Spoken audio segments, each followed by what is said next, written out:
need a standing desk. I think that would help a lot because that helps me a lot at work. You have a standing desk at work? Mm-hmm. Yeah, that's really nice. No.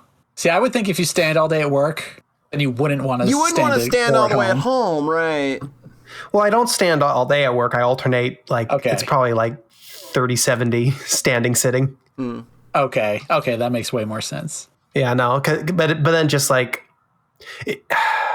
I need to find a way to make being on a mouse and keyboard at home feel good and not feel like work, so that I can play mouse and keyboard games and be happy. And also, it'll make it easier to do game dev. Yeah, yes. yeah. Oh my God! Yeah, right.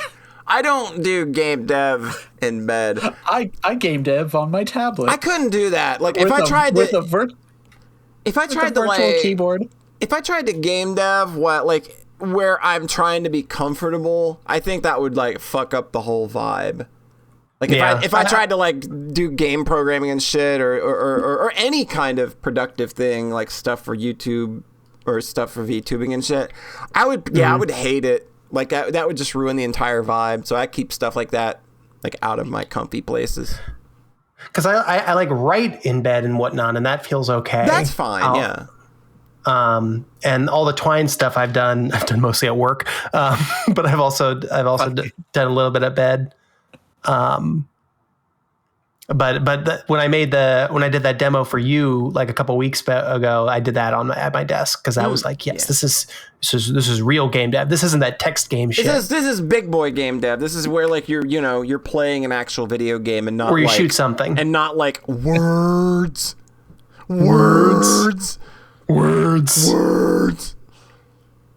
Video games that's very powerful. Video games were never made for words. That's historically completely true. There have never been any games with words until recently, and it's a perversion. I can't believe we let the non-gamers bring words into video games.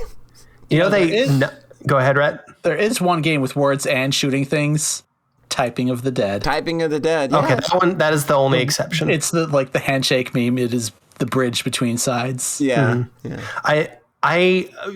Review Starlight doesn't have a dub, so I watched it with Rhett and had him read all the subtitles to me. Oh, nice. That way I wouldn't have to read. Yeah. Like and just for fun, I really voiced all the characters. Yeah, I can see that. I know. Yeah. I actually muted it, so I didn't get any of the music or anything, but I just got to hear Rhett's performance, and that was honestly better. I should have done that for Symphogear, where I would have never had any of the music.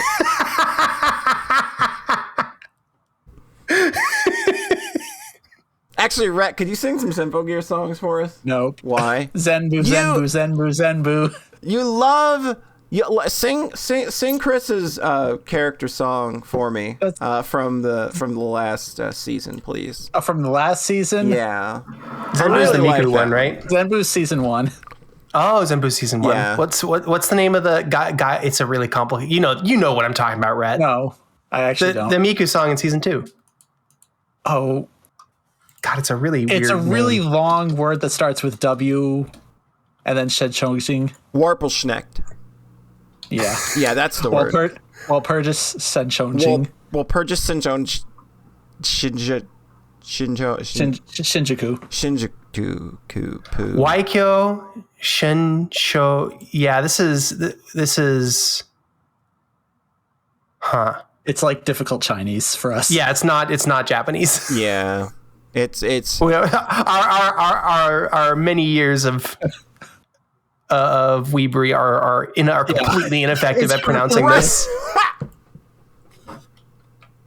Sometimes I think like I'm watching so much like VTuber or anime or anything, and it's just like I'm surprised I don't just know Japanese at this point. You have probably like the thing that I learned when I started learning Japanese is that you've probably absorbed a lot more than you think you have. Yeah. Not necessarily from anime, because if you go around in Japan and talk like an anime person, they're going to look at you like you are the biggest idiot. Don't do that. I definitely know that's not how to talk, but but like you can like there. I guarantee you there is some stuff that like with a little bit of context you would understand what's happening and you would understand what they were saying.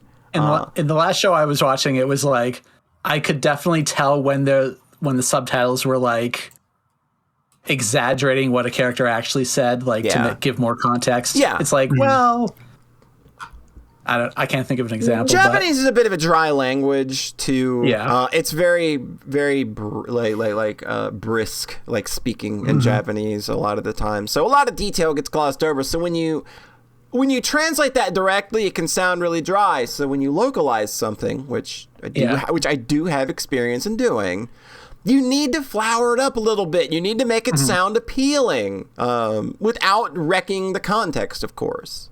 Like I'm noticing that a lot in a visual novel that I'm currently reading, is that character will just say like the character will just pop up and be like, "Hi!" And like there's a lot of context for "hi."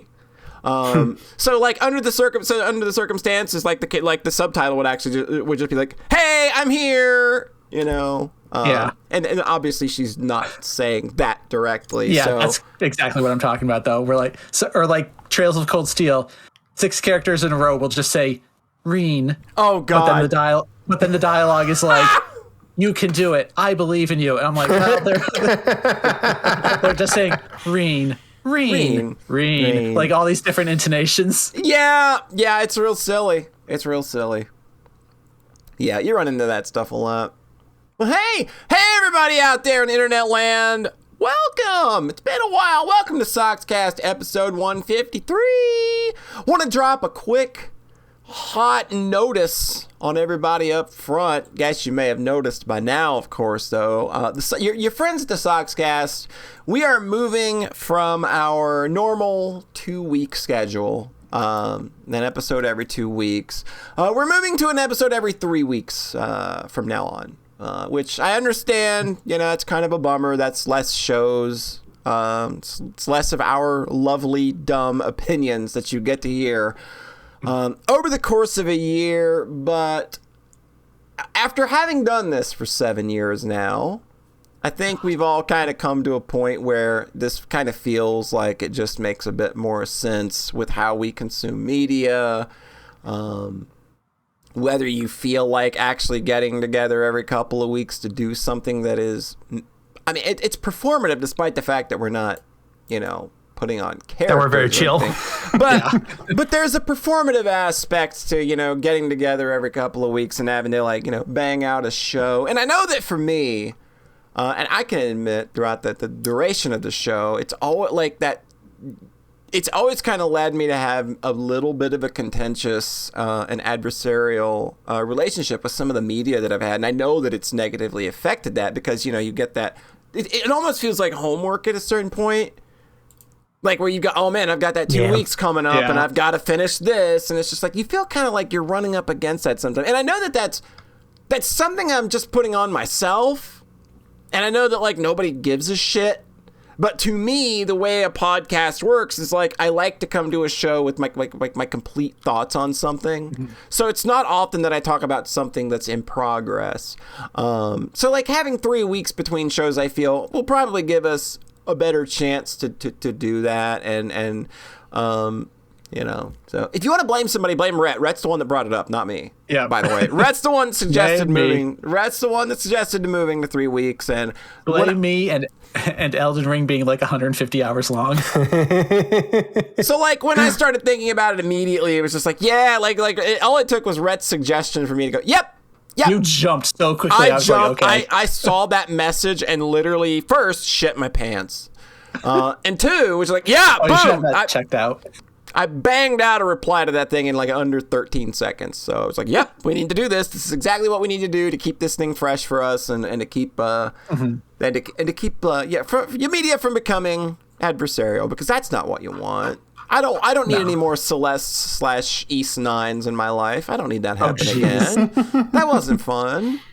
And I think that's what happened with those games. Is I probably had maybe with one of them I was this is not the mood. But I think with East 9 it was just I need to finish it before the show. And then I started getting contentious with it. It was just oh yeah, that's probably not good. So it's better for our mindset going forward that we'll be doing episodes every 3 weeks now instead of 2. So apologies for that.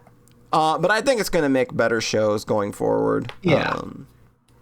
Yeah.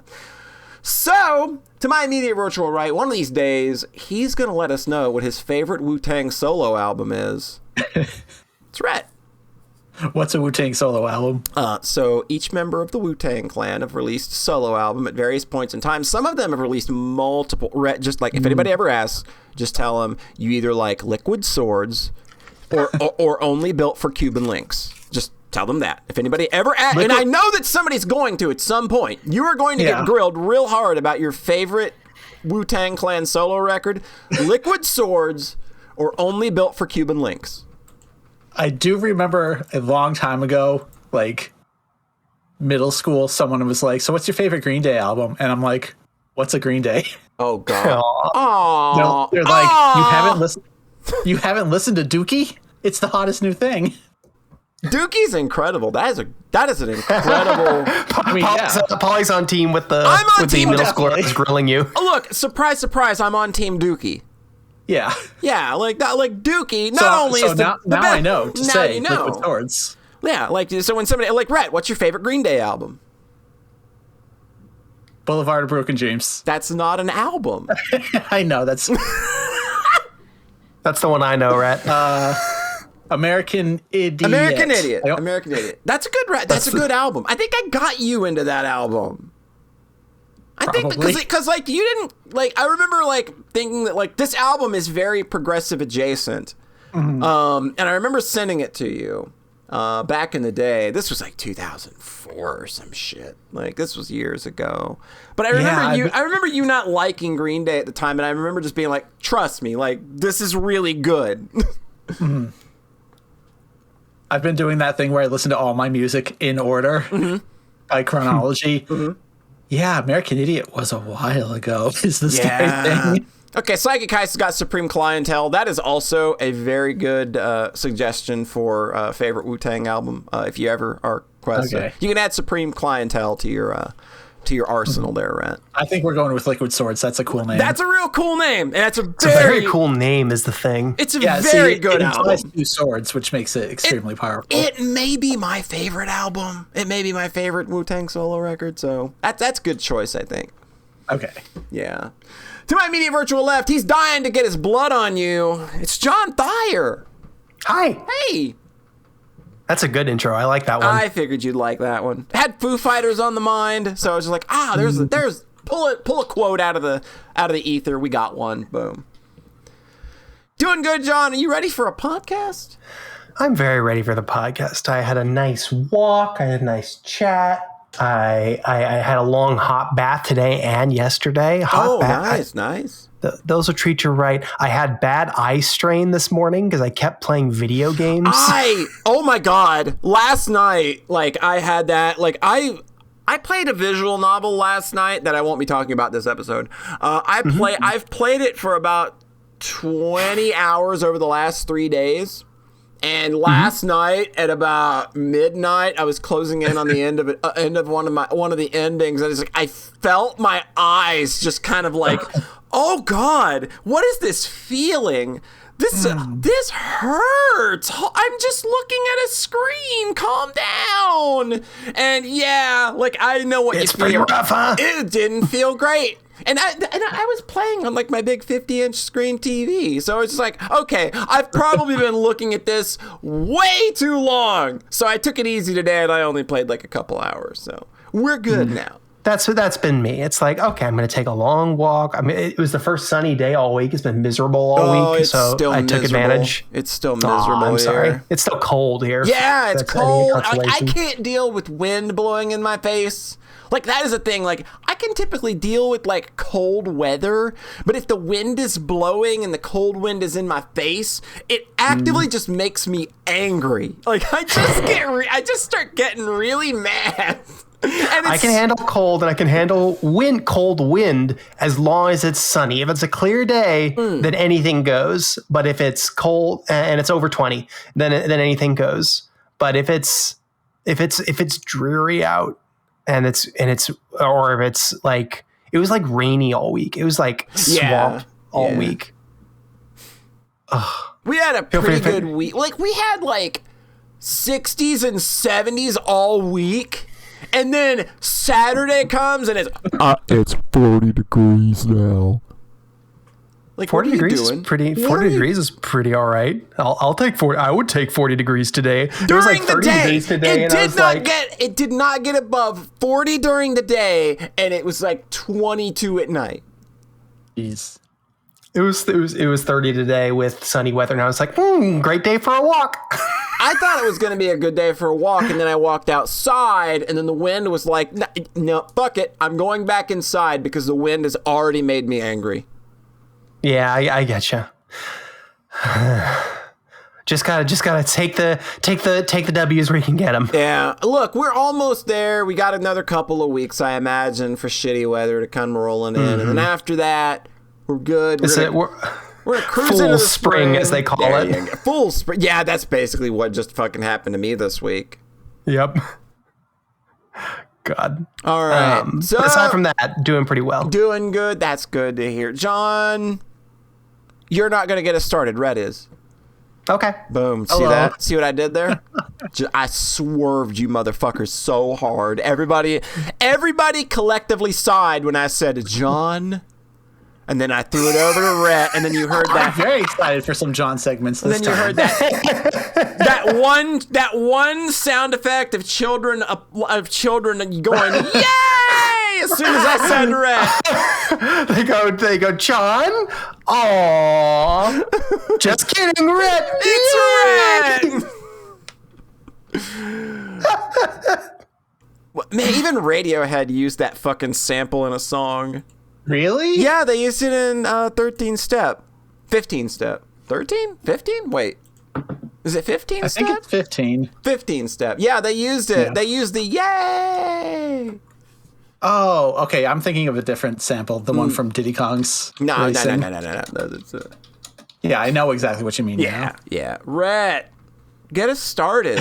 It's like there have been 2 samples of children in history. Ever. On some soundtrack thing, and everybody uses them. Yeah, they're used in everything. Yep. The Brave Souls 2 gathered more than like 5 children together, and they were like, okay, we're never doing this again. That was awful. Okay. All right. I've still been playing Elden Ring. That's A shocker. I'm really surprised. This is Very astounding. kind of a Jam Bomb Core segment here. Astounding. Like, yeah, I'm still playing Elden Ring. What an This is astounding very revelation. It is very much not I'm talking about a game after I've finished it. My complete thoughts. This is very much, hey, here's some more in progress thoughts. I'm still in it. I'm still in it. We're still here. I feel like I was a little harsh on the game last time, kind of focusing on the bad side where like, oh, there's these repetitive, the caves, tombs and stuff that are mostly towards the start of the game. I really like Elden Ring, but it is such a weird thing to kind of grasp where like open world Souls game and like there's so much good here and then so much that's like, wow, what happened? That like I don't know where my thoughts on it are going to land because I've had such incredible highs with this game where I'm like feeling like this is the best game I've ever played. And then something will happen, and then it's like gets bad for like 5 hours. That's kind of like the thing that I keep hearing is that like it's like the highs are really high and the lows are dog shit. It's really weird like that, and I don't know. So I think the Souls games have kind of been weird RPG action hybrid beasts because like. There's all the magic stuff in them and all like the different builds you can do, but then it is kind of reinforced by this really fun combat system that really is slow and methodical and kind of punishes you if you mash or if you panic. Or you can kind of stand back and cast magic if you want. And I think a lot of people don't want to play it like that because that's not as fun. A lot of people like me, they want to stand there with the shield. I want to get up and things grill. Yeah. You want to get up there with the shield or dodge rolling if you're a little crazy and just wait for the perfect moment to counterattack, kind of like how I envision Monster Hunter goes, even though that seems a little more hectic. And then they made Bloodborne and Sekiro, which are very much like, hey, we're stripping like a lot of the RPG out, especially Sekiro. Sekiro is like 100% action game. Bloodborne is like 80%. And like those work much better as just pure action games. So Elden Ring kind of swinging back to the big RPG stuff. This game is just the most unbalanced one I think they've made. Oh, wow. Because of the open world and because like even Dark Souls 3, which I played and kind of just in one ear out the other, honestly, like it's a pretty linear game. It's very hard. Like you have a few paths to traverse down, and towards the end, it's kind of like the one critical path. So it's very hard to like beat the level scaling because it's like, hey, here's like the 3 areas you can do. They're all kind of the same difficulty, so you'll kind of prod against all of them at once. And then towards the end, here's the one boss that is gatekeeping you from the entire rest of the game. Beat it or grind a bit. Beat it or perish.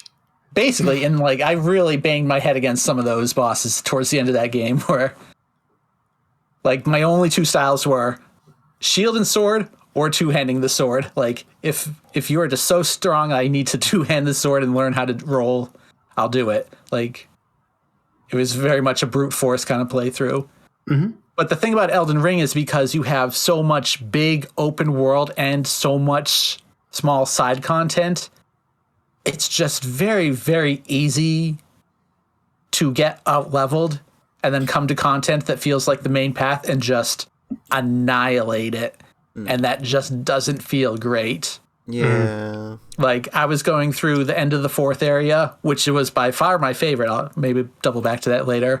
And like the area itself was very challenging. It had some enemies that could really fuck me up if I didn't, kill them basically before they could counter anything I was doing. And then I got to 2 bosses at the end and just fucking curb stomped them. And it was like, what happened? What happened, game? It's a game where like the unfortunately it sounds like the RPG mechanics means that you can just like numbers your way past any situation. Yeah.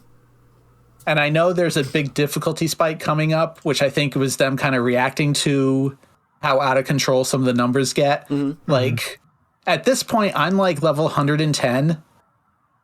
And like the Souls games, you can level every stat up to like 99. Yeah. But there are caps in the way where like after 40. Yeah, you get diminishing returns. You get significantly diminishing returns. Like after like when you're leveling the HP in this, like you get about 40 per level until you hit the stat 40, and then you get like 20 per level. Like it drops off pretty sharply.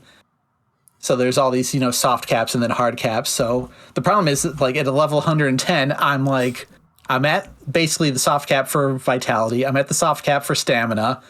And then everything else is in the attack stats, which are all pretty high. It's like, okay, there's not much less to level. I'm just kind of pumping these numbers up. As well as the way the game has the spirit ashes, which are these summons you can reuse, and then the best summon of all, which is just make a copy of your character. Like why wouldn't you do that? I saw a meme. It was like, I'm going to summon the one motherfucker I trust, me. So, in my playstyle, so I always use this. I don't know the actual correct way of saying Zweihander. Zweihander.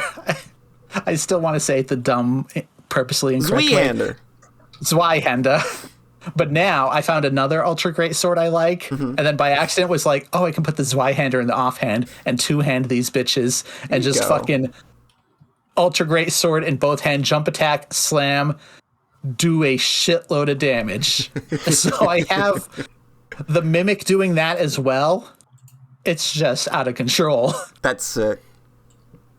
So they did a patch. They nerfed the Mimic. It's still really good. Apparently, they cut its damage in half, and it's still really good. Oh, that's like, what do you do after that?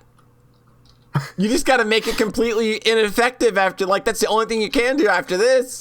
Because there's been some other skills like Barricade Shield that were like, okay, after patch, it costs twice as much to use. It lasts over half as long. it does like less stamina boost. It's like, okay, so just remove it from the game if you're going to like if you're just gonna like destroy completely it that much. remove everything that it does. Because I think the problem with it is how shields work in this, where it's like your stamina on hit loss is a percentage, and it becomes at one point it's possible to hit 100%. So you just stop taking stamina from being hit, which is broken. They should have accounted for that. They didn't even get that far in the Souls games, did they? Because you always at least I don't think you always at least take 0. Yeah, you always at least took some kind of stamina like hit when you blocked something. Yeah, they show you the number now, and it works as a percentage. And there's another shield that takes like 48 strength to lift, but it has like 90%. That's crazy. You can just. So if you're using any sort of buff on top of that, it's just you don't take stamina damage anymore. Yeah, that's silly. Which is crazy. That's very silly. So there's all this stuff that's like, I got one weapon and people are immediately in the comments on the wiki are just like, get ready for the nerf, boys. And I'm like, oh, come on. When I'm playing this as a single player thing, the thought that like everything good is going to get nerfed. It's real shitty. Yeah, it really sucks, especially when it's based around the PvP stuff. Yeah. Like there was one shield that I got that had just been nerfed, but then I understood why it was nerfed because it was 100% a PvP thing, where the shield was like deflects magic and shoots the projectile back at the attacker, except what you could do is poison yourself, and that would count as a status effect. Oh, So you could just fucking machine gun fire from the shield. Yeah, I was about to say, that sounds real silly. But like, that one was actually broken. Yeah. So I get them fixing that. It was just like so funny. Like day after the patch, I found it and looked it up and was like, oh, I missed the fun part. So like everyone's like, oh, they're gonna nerf Tish or whatever weapon that is. So more coming, more incoming. Yeah, they're gonna nerf Holly that retweet. Goddamn. Yeah, right? You're good. I'm sorry, I have Twitter open. It's okay. I like to think that we do that on purpose. You really got me with that one. You're welcome. So my thoughts on this game are just up and down. We're like, the second area is gorgeous, and I loved exploring it. And by the end of it, I was exhausted because I was so over-leveled and just kind of crushing through stuff. And then the third area, kind of a shitty place to be. I kind of poked at that as the second, like, oh, I'm bored over here. Let's go over what's happening in, Bloodville. Oh, it's still a nightmare. Okay. The fourth area, though, is so good. Like, it's one of those weird things where it's like, wow, I think this game kind of keeps getting better as you get into it. Like, as you kind of develop your character, and then just the level design in the fourth area. Because instead of being more open world, it's like a really mountainous region, and it's just a bunch of paths that kind of spiral around in interesting ways, and there's a lot of verticality. And I'm just like, oh, this is just a really huge Souls level, because you don't really have that openness. You just have path with like 2 branching paths that lead really interesting ways as well. Oh, that's nice. And then there's a huge like mansion on a volcano that is just straight up like a Dark Souls 3 level. That's really fun. And then you have the capital, which is just, hey, what if Anne Orlando was like 3 times as big? and it's just like that one got me like in a weird headspace where I was like, okay, but this is actually too big, because there's like 10 bonfires or something. Oh, Lord. And it's all like this super tightly constructed like geometry and level design. And it's just like, it's getting too difficult for me to keep this entire place in my head. Yeah. Because there's just so many places, so many nooks and crannies. There's this massive like sewer labyrinth that you don't get a map for because it's underground. So the map only shows you the surface level. And there's this one part where like you hit a bonfire under. Grant, I'm getting a chill down my neck, like a good chill down my neck. There's so many good moments in this game. Like there's this really funny part where you hit a bonfire in the sewers, and then you can see like 3 paths to go, but then some of the doors are like, does not open from this side. So you go through some tunnels, you kind of loop around, you open one of those doors, and it takes you right back to that first bonfire. I'm like, okay, I'm back here, but I have that door open now. You go through some more sewers, you come up a ladder, you open a door, you're back at the first bonfire. 3 times! You go back to it 3 times. That's real good! I saw people on the wiki like getting mad, like, I don't need this bonfire! What are you doing? That's so good. There's this like maze in pipes that feels like it's out of Half-Life or something, and I'm just like extremely confused by it. So I'm like, okay, I'm just gonna hug the right wall. There you go. And eventually I came to where I had been before. Hugging the right wall didn't work. What? It doesn't work if you have if it's not a perfect maze, like if there's a loop in the maze. There was a loop in the maze. So it doesn't I've been betrayed. Yep. I've been betrayed by maze logic. The right wall thing only works 100% of the time if there is only one solution through the maze. If there are multiple paths through the maze, then the right wall technique can break. So it broke, and there's also 2 places in the maze where you can just fall out of the pipes into the area below. Oh, good. So it just took me a while. Juicy. And then I ended up going like to the very bottom of the area. There's this huge spiral staircase, and I could see an elevator, but it was above me. So it's like, oh, I've got to go back into the hell maze and find a way higher up to get over there. So I eventually did. It was just like, it's a lot. Oh, There's really good moments in this game. And then, of course, dying a lot because the enemies, the rats in this game are so strong. I think that's maybe one of the issues with this game is because it is so long and they reuse enemy models. Like Bloodborne actually has this issue as well, where it's like, oh no, that's not a level 1 wolf. That's a level 200 wolf. It has that MMO problem. Yeah. We're like, no matter where you are in the game, a wolf will kill you in like 4 hits. It's so silly. It's almost like a wolf at the start of the game will kill you in 5 hits because they do 20% damage. And then by the end of the game, oh no, this wolf will take a third of your life. Because but they don't even really look different. There was one time I was like, oh, that's a big fucking wolf. And it's just a regular enemy. But like they reuse enemy models like a little too much. There's a part towards the end of Bloodborne where you fight some villagers, but they do a shit ton of damage because it's near the end of the game. Right. And you're just like, oh, I'm so used to you guys from the very start of the game being fodder by this point. But now, like 4 of you can mess me up all over again. It feels a little weird. Like, oh, I'm just kind of treadmilling. So I have moved past the capital. I stepped into the Forbidden Lands, and I haven't played since then because I was like, I'm a little scared because I hear this is really where the difficulty spikes and people stop liking this game as much. Yeah, that's kind of like if that's end game. Then like the most consistent thing I see on my timeline and everybody I've talked to about this game is that they just hate the end game. Yeah. Now, is that because it's bad or because they need to get good? Both. The thing I hear is that one, like at some point there just stop being new enemy models. Yeah. Okay. Like there's just nothing new at some point. And just the difficulty and it specifically hating melee characters. Oh, yeah. It's very tuned to hating melee characters. Yeah. I do feel like the RPG stuff in this one pushes you more towards magic than any of the Souls games did.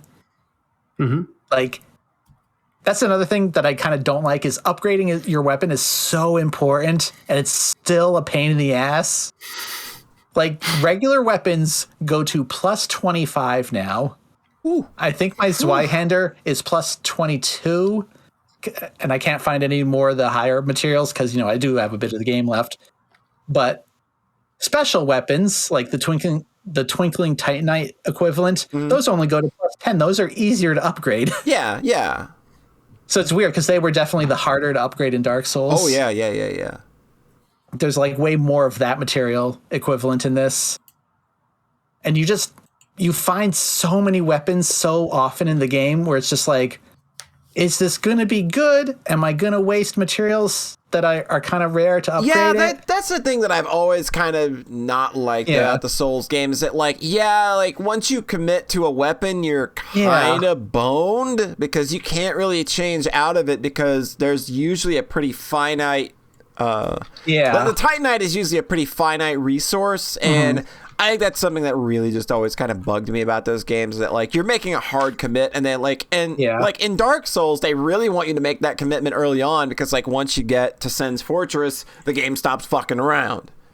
That's when you need to start upgrading, and like by that point you need to be just like, yeah, okay, this is the weapon I want for basically the rest of the game. Time to upgrade my Drake sword as high as it can go. Put all my scales into my Drake sword. Drake sword. Good old Drake sword. Never failed me once. Never fails. Boy, that's like one of the worst beginner's traps of a game ever. I think the Drake sword is specifically evil because the upgrade material for that one is even rarer. Yeah. Like the dragon scales, I think. Yeah. Like this at least has just 2 kind of upgrade paths with, regular smithing stones, or I forget what they're called, like somber smithing stones for special weapons. Yeah. And I do have the ability to buy up to like +4 unlimited from the vendors. Like they give you a little bit of a break, and eventually I'm sure I'll be able to buy up to like +6, +8. Yeah, like they'll probably open a bit of it, but like you're not gonna max a weapon that easily, and you're like, no. Yeah. But that's the thing. If you wield the Drake sword with 2 hands, pressing or holding R2 will trigger a shockwave attack. The 2-8 shockwave attack can hit the Anne Orlando archers off the ledge. Useful if you are bad at parrying. That there you holy go. Shit! There you go. All right. Well, hey. The Drake sword. You can use the R2 on the Zweihander to also just fucking kill them. Yeah, you can just do that. Yeah, just do that. Yeah, that's easy. Yeah, just do that. Just go run up and kill them. Yeah, easy. I parry them all the time. Like that's what I do. I run up and I either kick them off or just slice them off. It's not that hard. Go ahead, Rhett. I love Elden Ring having a jump button. It just makes the combat so fun. Because then I have a talisman that's like makes jump attacks do more damage. So that's how I really fuck shit up. So like, why would you not use a jump attack? 2-handing ultra great swords, jump attack boost, jump attack R2, because it makes the R2 faster because it has to come out by the time you hit the ground. So I will just stand in front of enemies, jump slam. It's so stupid. This is not how you were supposed to play a Souls game. Souls may cry. It's just because I've been watching the VTuber Rene play it, and she ended up doing the same tactic of 2-handing swords. Great minds think alike. Running around naked, just slam. If there's anybody I could see playing that game like that, it's her. Yeah, just no thought, just brute force. Yep. One thing, Polly. Yeah. When I played Dark Souls, I had not parried anything when I got to the Anne Orlando archers, and I did not have any long range weapons. And if you don't know how to parry, if you have not engaged with parrying, and you don't know how to have any long range weapons, it is a very tricky set piece. Look, I died a lot my first time in there, okay? My first time to that set piece, but by the first time I learned how to get over and get to them, once I'm in range, I'm a threat, bitch. Deal with it. If you can parry them, because if you can't do that, I tried like 17 angles on that, trying to figure out a way to get past them without falling off. So I couldn't do it now. I'll guarantee you I couldn't do it now because I have not played Dark Souls in probably 5 years. So I would look like a jackass trying to do it now. But in my prime, when I literally just did a playthrough that was like 90% parrying, like, yeah, I can do that shit. Yeah, parry. The thing is, Rhett told me, "Oh yeah, just parry him," and then I ran up and I parried him on my first try and got past it. Like once I did that, I'm not saying that if you parry, it's. I'm not saying that it's hard to parry it. I'm saying that if you don't parry it, it is impossible. Yeah. All right. At least in the games where parrying matters, Bloodborne and Sekiro, it's way easier. Yeah. Well, I mean, Sekiro is built around the parry. Yeah.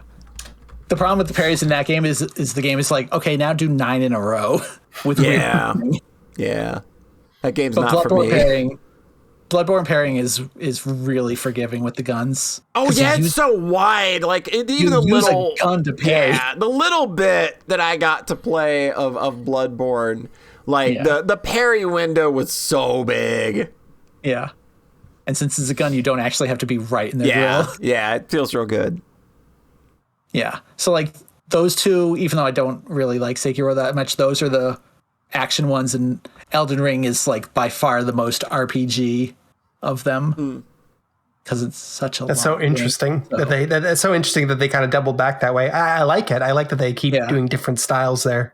I mean, they did they did Dark Souls 3 between Bloodborne and Sekiro, but yeah, this is definitely, it is way doubling down on that style after, like, you know, the Dark Souls games you kind of can get through as pure melee. This one's kind of rough. So I did start a new game. Just real quick, I went to the title screen of Elden Ring and I hit new game and I made a new character. Oh, I thought you meant you started a new game. Yeah, I was like, wait, what? Okay. I made a new Elden Ring character. I picked the samurai because I wanted to play Magic Samurai. And then I played that character for like 7 hours. You're done. Like, don't turn to Byron on us. Byron literally did not beat Dark Souls for like 5 years because he kept making characters and playing them from the beginning. I have hit a point where I'm just like, okay, but for real, this game's really long. Get back to your main, you idiot. Yeah, you gotta wrap this up. Like, I definitely had that, like, oh, but wouldn't it be cool? You could have a magic in one hand and a katana in the other. And I did that, and it was like a few hours later, I was like, I don't find magic fun. Sorry, game. Damn. all those hours playing Force and PSO just down the toilet.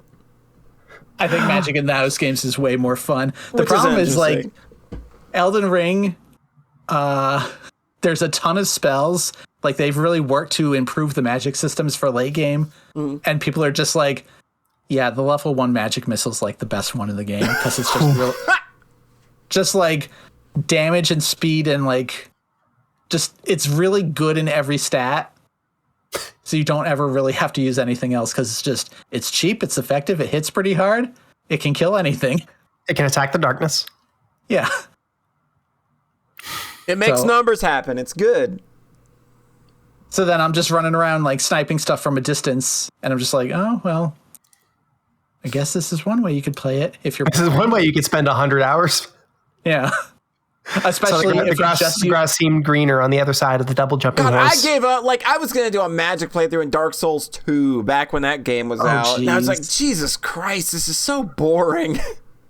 I think I did a lightning build just because the lightning is super broken in that game. Yeah, it's broken as fuck, and I got bored.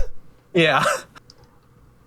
I remember there's like a secret optional super boss at the end of that one, like Darkness or something. Oh, yeah. It took several tries, but I one-shotted it with magic. Oh, nice. Nice. Because there was some max level pyromancy spell that takes like 5 seconds to cast, but then just makes a shitload of like random volcano geysers all around the arena. Oh, yeah. So this is why it took several tries, because I would just cast that at the very start. At half health, the boss splits into 2. Yeah. And then I just got the RNG to line up so that just instantly killed both of them anyways. Both of them, yeah. I was just like, okay, I have broken Dark Souls 2. Yeah. Which is not that hard to do, because Dark Souls 2 is a pretty easy game to break. Yeah. So on my magic samurai in Elden Ring, I got to Margit, and I was also determined to not use any summons. So like that fight was really hard when you're just having to dodge roll everything and dying in 2 hits. And it took like 10 tries, and I was really like edge of my seat. I was like right on that edge of like, I'm tilting, I have to stop. This is taking too long. And then when I won, my heart was beating. I was a little like flushed, and it was just like, man, that was the most exciting fight I've had in this game so far.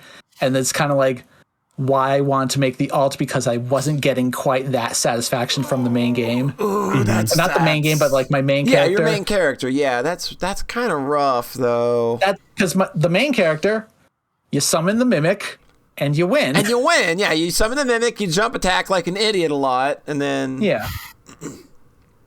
So it's just like, I wish the balance was just a little bit more there. It's just kind of not. It just sounds like it's too big of a game for them to have been able to balance. I mean, look, like, I'm not going to say FromSoft games aren't exactly the most balanced masterpieces to begin with. So them balancing a large game like this, I feel like this is just kind of the outcome you had to expect. Yeah. Because I think early on, people were like, oh, the difficulty is like really flat and like leveling doesn't matter a whole lot. And it's just like, guys, we're on the first area. It absolutely is going to go crazy. And then it does. Like, because like, I remember, like, I think the first area is called Limgrave, and it's so big that I kind of thought it was the entire game, because you get a map of it, like, in the Xenoblade effect. Kind of, yeah. It's like, when you start the game, maybe this was a pre-order thing, there's like the Elden Ring Adventures Guide, and it has a map as the last page, and it just shows all of Limgrave. And I just thought, oh, that's the world map. That's the entire game. So I was subdividing that in my head into like, oh, it's this area. It's like these 4 areas. And then when I realized, oh no, this is all just the first area of like 6. This game is fucking huge. And like the difficulty spikes are just obscene, you know? Mm. So I'm curious where that game is going to go. Where does that game land 3 weeks from now? Yeah. Man, I know. Hopefully I have finished it by next time. You'll tell us about your second alt character. Yeah, there you go. I think the second alt, I might try to get to the next major boss and then stop. We're gonna Fire Emblem this shit. We're gonna have like three concurrent playthroughs now. I think it's a good kind of podcast game because it is Souls. It is very quiet with little music. Yeah. Mm-hmm. But it was like, okay, you've done all these like little side dungeons so recently. It's really a little tiring to do it again right now. Yeah. But I might be dabbling with that character for the rest of the year or something. Why not? Unless I've seen people so mad at the end game that they didn't want to play the game ever again. Yep, I've seen people just like immediately take the game to GameStop and get rid of it. It's so incredibly divisive. But I've seen maybe universal hatred for the last boss. Yep. Interesting. It's pretty across the board. I know one person, I think, that didn't have a bitch fit about the final boss, and she just kind of seemed to enjoying the experience top to bottom. But like everybody else I've talked to is just like, nah, get this shit out of here. I'm done. And I play a mage, and I love that level 1 magic missile spell. Yeah, that hits things from across the map. I told you I had the one friend that really loved the Elden Ring in game, and then I explained that, and then they watched a friend. They were watching a friend finish it. They watched it. Yeah, it's real great when I don't have to fucking play it.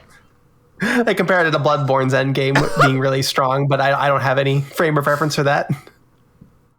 I love the last boss of Bloodborne. Well, for that reference. Well, there you go. I mean, technically, Bloodborne has 3 different last bosses because of the ending stuff. Spoilers. But people will know which one I mean. Spoilers. Well, hey, Rhett, maybe everybody else is wrong, and it's actually awesome. That's my guiding light. The problem is everything. Is because even though I'm playing like a faith build now, I'm still pure melee. It's gonna go poorly. Yeah, I don't know that that's gonna end well for you. My 2 swords, one of which is literally Godslayer, will see me through. Godslayer. This is my faith build. Godslayer and Zweihander. This is my faith build, by the way. I mean, the real faith is not believing in the false god of the Elden Tree. That's a good point. I can't argue with that logic. The lore in this game, I don't really understand it. It does seem to be significantly deeper than the Soul stuff actually goes, but I do not understand it whatsoever. Well, George Martin wrote it. Of course it's deeper than anything you could possibly imagine. I keep trying to wrap this bit up, but the absolute dumbest fucking thing in this entire game, every single like major boss / story character, their name literally starts with G, R, or M. Oh, jeez. It is as bad as putting... That's his actual contribution. That is as bad as indie games putting YouTubers in their video games so that they'll get more views. It's so stupid, and it makes talking about the game so confusing, where it's like, oh no, I didn't mean Margot, I meant Margit. Like all these characters with extremely similar names. Yeah, that's because they all start with 3 letters. That's dumb. Not Godric, Godfrey. Different character. Like literally. With the Godslayer. Yeah.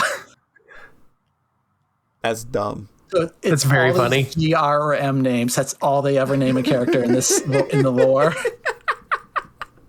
It's like FromSoft was like, well, we need to license out GRM to use these names. Absolutely. It's illegal to have a character name with one of those 3 letters, unless we talk to this guy. Apparently. So when you're done, are you gonna get really into Game of Thrones? No. Oh, okay. So, John, what have you been up to? Well, let me get a glass of water. I know this isn't normal. Let me get a glass of water real quick. I actually am parched. I was getting ready. I was getting ready for it. I was waiting for the barrage. Let's go. Let's get this going. I took a drink, but I'm the one that just talked for like a half an hour. Yeah. John's over here, literally taking John it is easy. salivating. Yeah, that's why he's all dry. There you go. Just cannot wait.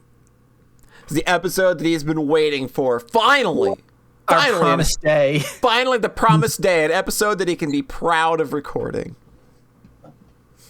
I'm back. Sorry. Oh, can I hear y'all? Yeah. There you go. Okay, good. So I watched all of Review Starlight. Oh my God, we're going right for this. I wasn't sure. Oh yeah. This is very fresh. This is very fresh on my mind because we just it caused 2 different weekends to be overfull with emotions. Yes, it's very funny because I finished one big thing the same day as finishing the series, and I finished She-Ra season 3 yesterday, right after finishing the movie. So it was just like a lot of feelings. But yeah, so I watched this with Seal, and we had a very nice time. Taylor in the chat says, "Hey John, read Gideon the Ninth. I have it on my shelf. I'm really excited to." So this is the show that Rhett really has is really fine on. Championed it at the end of each episode, saying, "Watch it so you can watch the movie." Yep. So like right off the bat, immediate thing is a lot of stylistic cues from Utena. That's like a big cue for me. And the director literally worked on multiple Ikuhara shows. So like that makes a lot of sense. Can I hear Polly coming through? That's just flashing. I'm good. Green. You're here. All right, cool. Okay. Little paranoid about my setup today. And I don't know if y'all know this. I really like Utena. I remember it being a pretty big touchstone for those early episodes of the podcast. It was a pretty prevalent touchstone. Yeah, I think I rewatched it like for the 4th time or something pretty early on in the podcast, and it was just, I mean, it's still on my brain. Like I play Kingdom Hearts, and I'm like, this is just like Utena. I read Fate. This is just like Utena. And I watch this. Oh, it's just like Utena. Well, at least with this one, everybody says that. It's definitely like Utena. I'm hitting those T. Do you like me hitting those hard T's, Polly? Yeah, do you appreciate? You're fine. I mean, I could hit some real big plosives if you'd like me to. No, I'm saying I'm not saying Utena. Yeah, you are hitting very hard T's though. Utena. Oh God, I'm trying my best. Utena. One step at a time. Utena. One step at a time. Utena. I think Utena is. Oh, whatever. So I think the show is really charming right off the bat because it's very, very pretty. Mm-hmm. Like the songs are really good and the sequences are really gorgeous. Like kind of throughout, and that like carries you through like very easily. That it's just like so fucking pretty and you just kind of there's kind of an immediately charming cast here. They introduce a lot of characters up front, so you're kind of like, am I actually going to get to know any of these people? What's going on here? But like by the time I was finished with the show, there is very focused on those 9 characters. So by the end of it, I kind of did have a sense of each of them, which I think is really impressive. I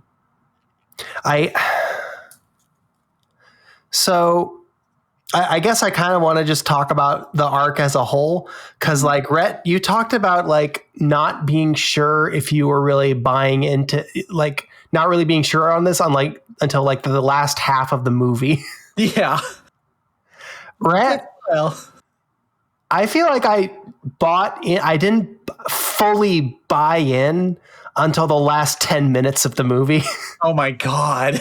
I cannot stand listening to people talk about this fucking show. Okay, my read though was that John liked the TV series way more than I did because, quote, cried at every episode. I mean, yeah, no. Polly, I liked the whole thing. I feel I was having a good time the whole time. Mm-hmm. I feel like I fully bought into what like its message, maybe. Yeah, I told Rhett kind of what I wanted the finale of the show to be, which it wasn't. That Rhett's kind of already talked about everything in the show ultimately centers around like this promise between Karen and Hikari that they made as children to become stars together.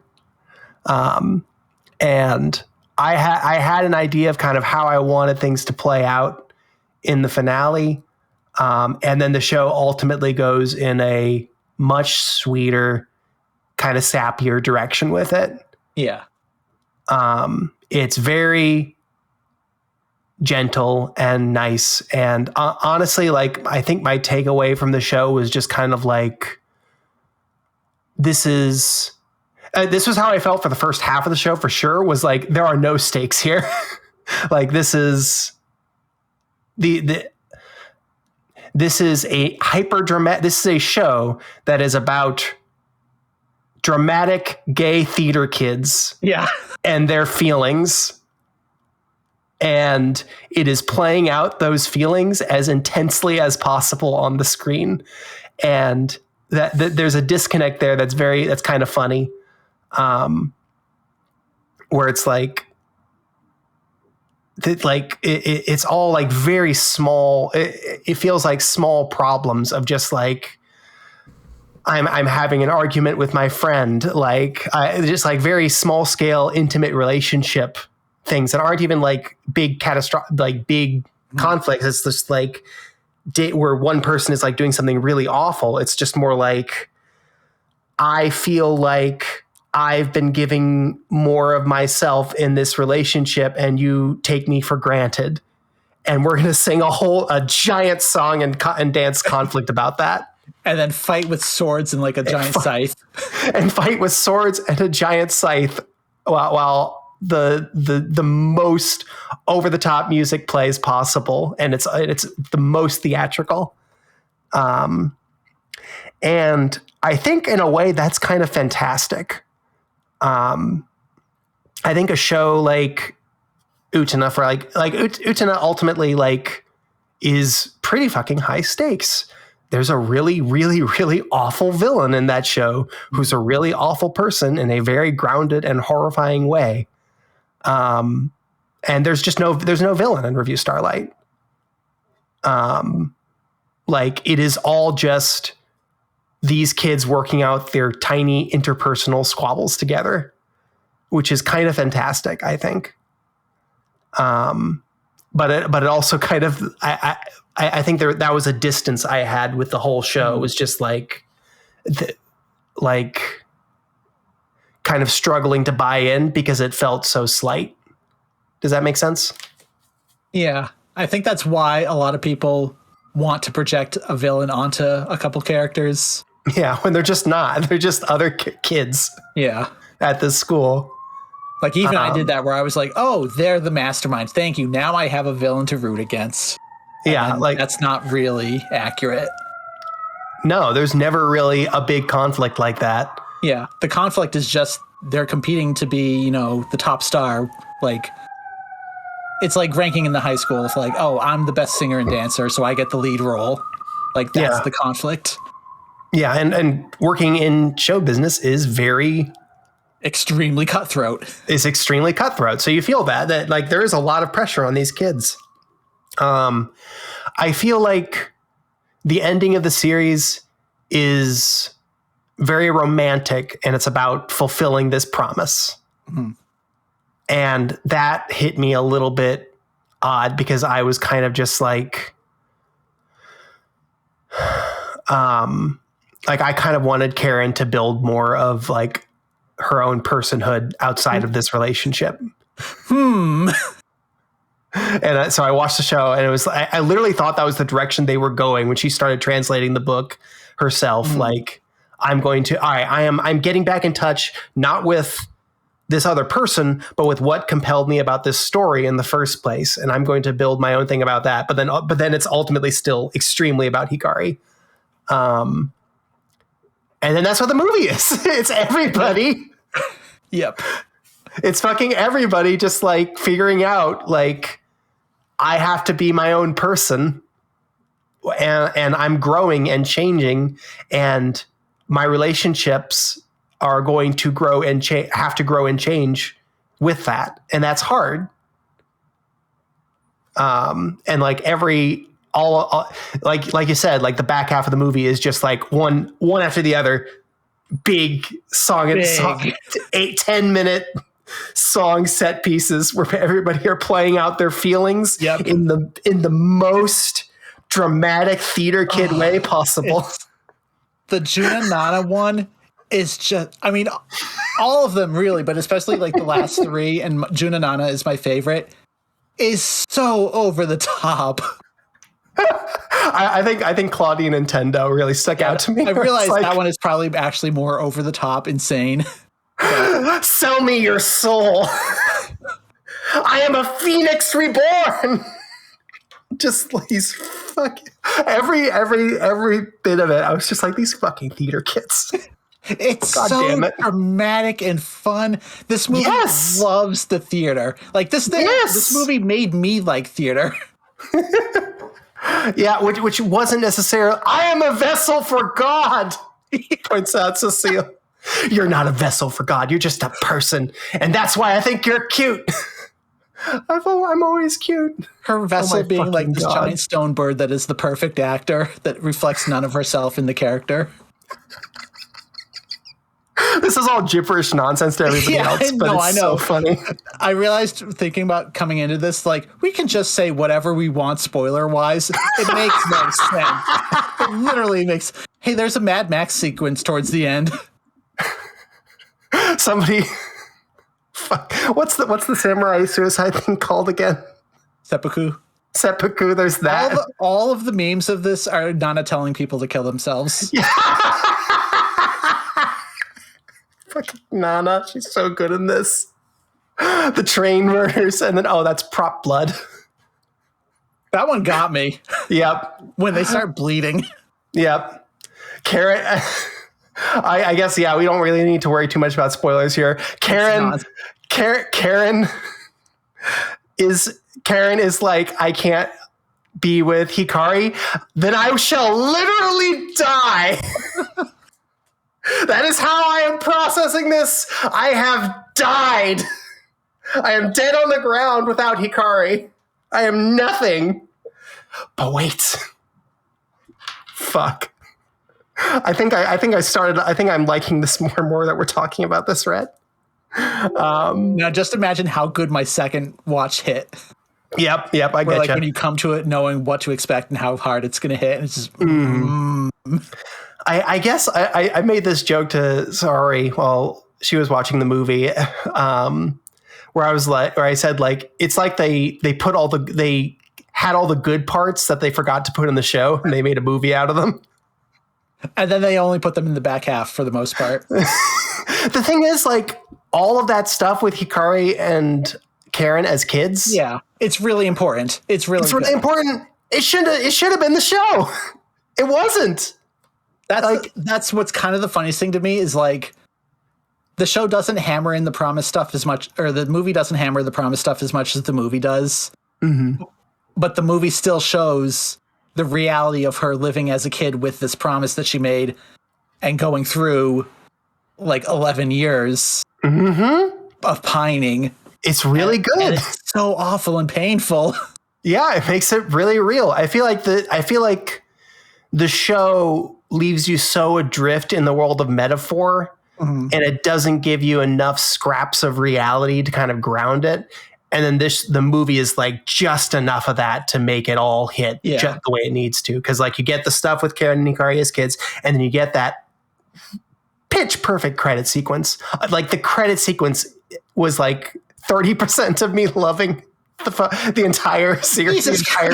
Polly's going to lose her mind where now John is evolved to. I like this movie because of the end credit sequence. But you get it, right? It's a really good end credit sequence. My first viewing, I was like, oh, I wish they had ended it without any resolution just to really murder you. Oh God. I think my first viewing was actually in a way kind of negative where I was like, yes, this movie is eviscerating Karen as a character and saying she's shitty. And then on second watch, I was like, oh, I'm glad the post credit is there to kind of tie everything off. I mean, I can't think of a more perfect gesture for the story to leave off on than Hikari showing up and messaging Karen like, "Hey, I'm in town, want to hang out?" And Karen saying, "Nope, got an audition today, sorry." Like that's so nice. Like that just feels so perfect to me. So I feel like the movie. The whole thing feels a little lopsided to me. Like I feel like more chunks of the movie should have been in the show. Yeah, definitely. I feel like the show doesn't fully work or land the way it needs to. I think that's why we both had slightly muted reactions to it. Even as I was I liked it, but it was kind of that like slightly distanced, slightly pitying, slightly distanced, like, you know. So I feel like it feels a little to me like they made the show and it didn't quite work. And then they were like, let's back right and get all the parts that should have been there in, and then build to an even bigger finale here that works better. Yeah.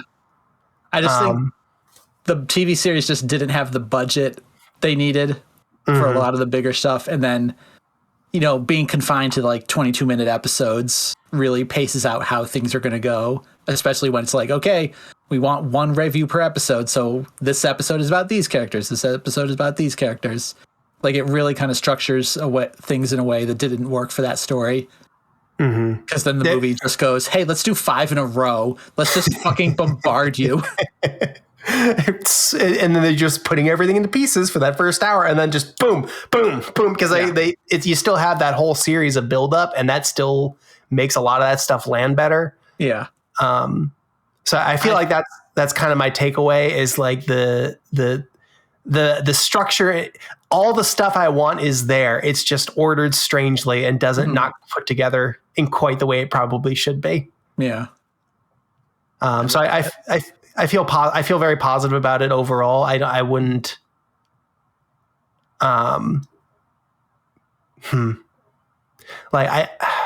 It's okay to say it's not better than Utena. Oh yeah. Oh no. Okay. No. But yeah, that was. It was very funny coming away from the show and being like, this is like Homura did nothing wrong. The show. Hikari is so like Homura at the start. She's so like Homura, and then she sacrifices herself and martyrs herself for all of her friends, and it's perfect and beautiful, and she was right to do it. And then her love rescues her and loves her just as much as she does and everything. And then they rewrite a new happy ending and everything is perfect for everybody forever. The TV series ending is so cheesy. We rewrote our fate and destiny. It was a little much. It was a little much for me. It's a little much for us. Yeah. Which is saying a lot. It's a little much for us. I can understand people who just buy in completely, being really over the moon for this. I'm usually the person who buys in completely for that kind of stuff. Mm-hmm. I felt bad. I felt guilty being like, this is too sappy when there's so much sappy bullshit I fall completely for. But I think it's in part because they don't give you enough of the reality of that relationship. Mm-hmm. You don't get all that set up with Karen and Hikari that they do give you in the movie. The movie stuff almost feels like a retcon at times, like because there's one moment kind of towards the end of the first half where Karen reveals she told a lie in episode 1. She knew that Hikari was going to like that certain school. I really liked that moment. That's just such a good like loop, having it loop around like that to the start. It's a good thing. I think it shows a lot of growing pains as somebody kind of developing their voice and trying to figure out how to pace a season of television. Yeah. But I think there's a really nice heart here. And it's a journey I'm glad I went on. So thanks for pushing me at it, Rhett. I think that this turned out really, really nice for me. Cool. And I got to watch it with Cecile, and that made me happy. Cool. Now do Symphogear. Cecile's already watched Symphogear. That can't happen. No. Yeah. John's never watching Symphogear. That's someday.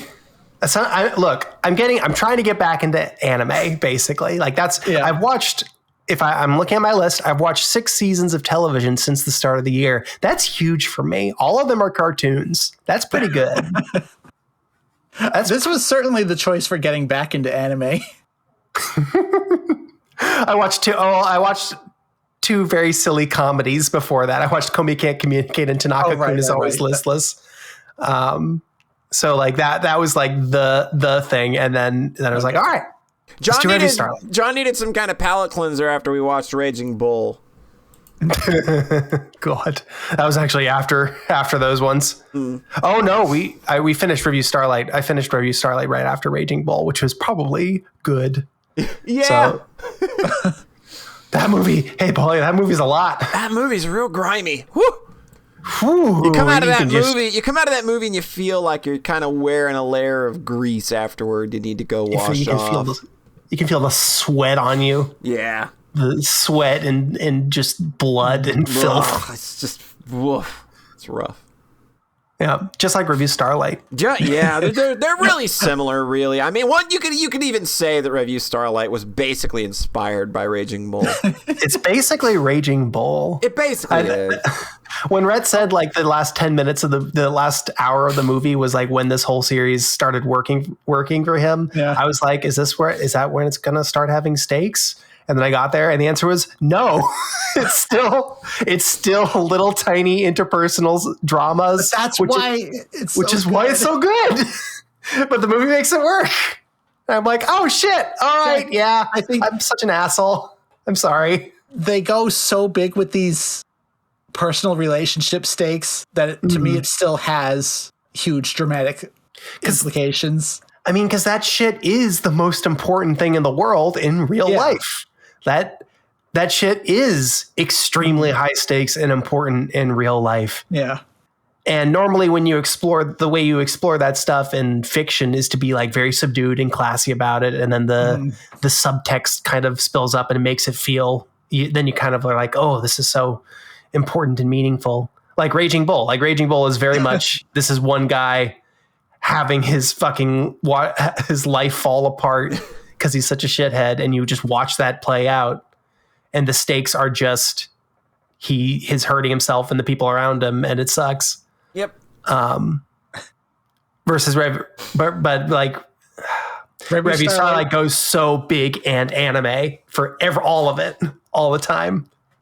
It is girls graduating high school and then not being able to be with their girlfriend anymore and having fights.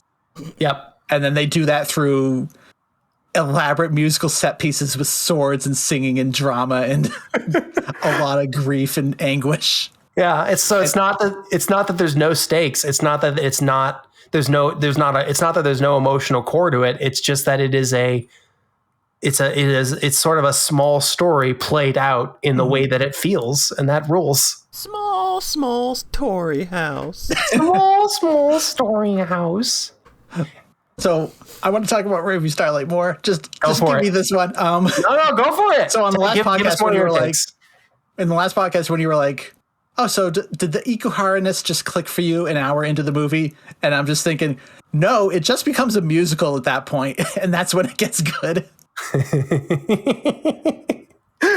Like that was the fucking Mahiro song. Oh my god, when they go off the stage. Oh yes. Woo! It turns into horror for like 5 minutes. It's so much. Like, because my hero is such a goofy character, like just normally, and then her reviews are like the goofiest, where she has like the sports themed one in the series, and she hits Karen with the baseball bat, but in a really like cartoonish way. It's so good. Hers in the series is so good and funny and cute. Like you say hit Karen with the baseball bat and you go, oh geez, that's ugly violence. And it's like, no, and then Karen turns into a ball and bounces around in a pinball machine or like it's like, and they do it like 4 times. John laughs more each time. I think I remember literally messaging Cecile like rule of threes. They did it 3 times, and the 3rd time is I'm on the floor laughing. It's like the chorus of the song or something. I forget how they time it out. So in the movie, her review is Olympic themed, and they're just, instead of really fighting, they're just montaging through poses of sports. Like now they're in a pool, now they're weightlifting, now they're fencing, now they're weightlifting. Like it's so goofy. Hey, it is Raging Bull. So it's played as this like really comedic thing, right? As the first one was. And okay, if anybody's going to watch this movie, this is a spoiler. And then a few minutes in, she's like, by the way, I've actually always fucking hated you. And the music shifts and she goes full yandere, and like the colors get super neon, and like it turns into a horror all of a sudden on a dime. And it's well, the wild thing is that in the show, whenever you cut off their button, their star button, that's when the game's over. And Mihiru does that, and then she just keeps stalking towards her with the sword, and you're like, the rules are breaking down, what's going on here? And she runs off the stage. Hikari runs off the stage and gets chased through the back rooms of this stage. God, it's so fucking because Mihiro hates her guts because she stole her girlfriend, and it comes right back down to the very start of the story. Again, it's all about girlfriends. It's about Fast and Furious voice. It's about girlfriends. This whole movie is 9 characters, and then my hero's the one who didn't get paired off. It's true, but she's very graceful about it. Ultimately, is she? Yeah. She's like, I was just kidding, and then was she? You're going, wow, you're a really good actor. Really great actress. Just fucking terrifying Hikari. It's so good. I think I told you a while ago that like I had a thought for what the series is and what the thought for the movie was, and I still struggle to get that out. The series to me is like finding strength through others. Like how, oh God, I'm forgetting the names. Maya and Claudine are rivals, but then like they push each other forward. Like Maya wouldn't keep trying as hard as she has to keep trying as hard as she does, because as soon as she slips, Claudine will pass her. And then Claudine has to keep trying hard to keep up and eventually become number 1. Like they drive each other forward. And then I think the movie is finding strength in yourself. When like literally in the show, Hikari tries to shoulder the whole burden herself and is and it's awful. And then Karen saves her. Yeah. then the movie is kind of like doubling back, like, okay, we've had the nice romance, we had the sweet relationships. What's next? What do you build on top? How do you actually progress from here? I mean, Karen's whole story in the movie is what's next, because she did the thing she lived her whole life for, and then emotionally for most of the movie she's just in a desert. She just doesn't have a goal anymore. Like, the trailers for this movie were wild, because the first trailer was just a bunch of shots of Karen in the desert looking extremely confused. And then that's actually most of her present story in the movie. Yeah, that's how I feel after a breakup too, girl. But because I really like the last 10 minutes are so much. I mean, it's again, she literally dies. She's like, no, I can't. They go full circle with the I am reborn thing. They literally set her past on fire. They say you have to use that as fuel to move forward. Oh my fucking God. Hey, Rhett, it's actually really good is the thing. It's really good. Why do you think this immediately became the new thing I started shouting about? Yeah, that's the thing though, is that like you watched it like not really expecting much. You watched the show. What? So I kind of went into the movie like, this is the thing this is the top 10, this is the 10 out of 10 thing that Rhett's been obsessed with. So I was watching like most of those set pieces in the back half, like individually, each one of these reviews is really good. Yeah. I haven't really bought into like the whole thing yet. And then the last 10 minutes is Karen and Hikari, and it kind of brings all of that together. And it's like, oh, okay. You did it. Yeah. Even though that's not like the biggest action moment, it still feels the most hype and exciting because it is concluding the story from the series that was a little, or like kind of for me, completely unfinished. Like it just didn't have that satisfying cap. Yep. I was like, I kind of cried a little bit throughout the show. Like I said, like every episode. And then I was pretty stone faced for like the whole movie. I was like, oh, this is good. I started sobbing as soon as Juna versus Nana. I was stone faced for most of the movie, and then Karen at the end, I just started 10 minutes hard sobbing, and I was like, okay, thank you. Because that was what got me in this show proper too, was that she started translating that fucking book. And I was like, she's figuring out what she likes for herself, what she likes about the story. And then actually, no, it's all about Hikari. So I was like mid sobbing, and the show was like, oh, no. Oh, no, John. Whoops. No, John. You're taking the wrong message here. It is definitely about the girlfriends. Don't get this twisted. They're extremely in love, and that is the most important thing of anything. Is your high school childhood friend crush? Not your crush when you were a 5-year-old. That's eternally the weirdness with this series to me. It just that core is just so flimsy. Everything else. I think it's got that kind of Yuri core just very ingrained of like half between we are trying to be genuinely gay, because there's a lot of that in the movie.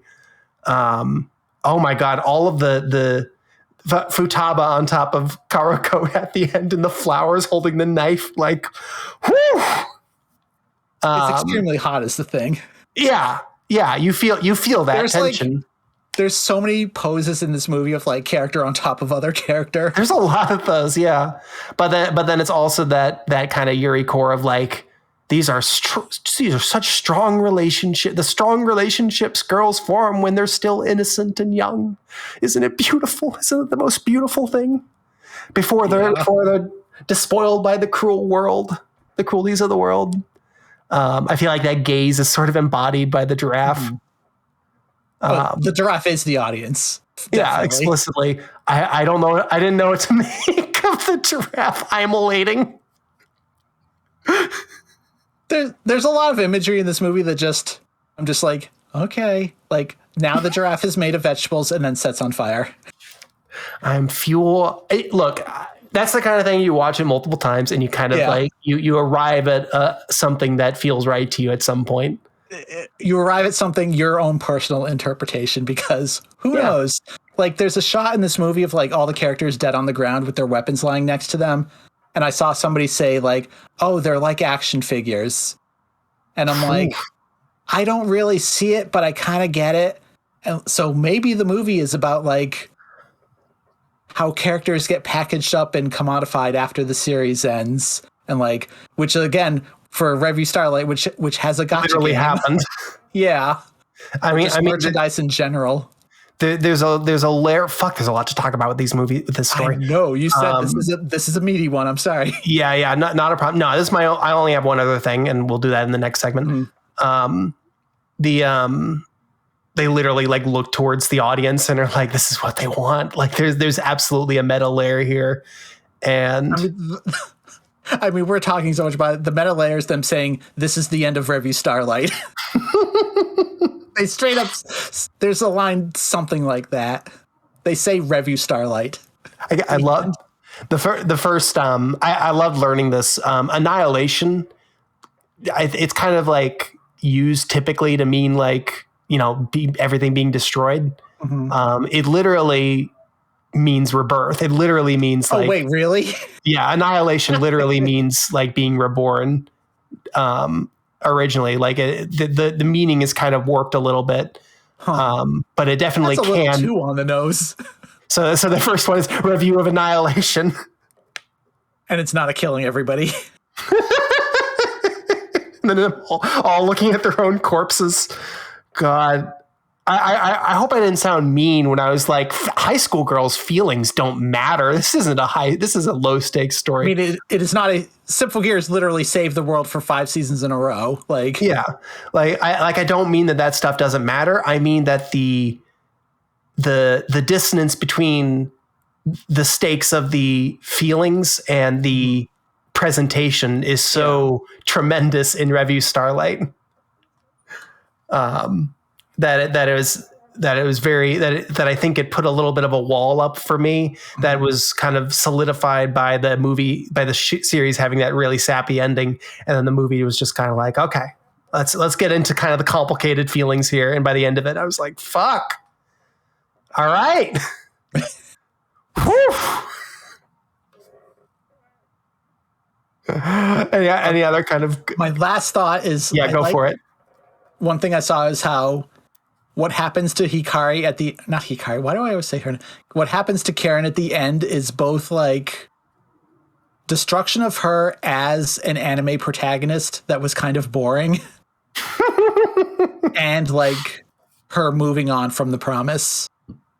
So I think there's multiple ways to take that, where it's like she's an anime protagonist who was in the series extremely single-minded in her goal, and then she has to be reborn as an actual person.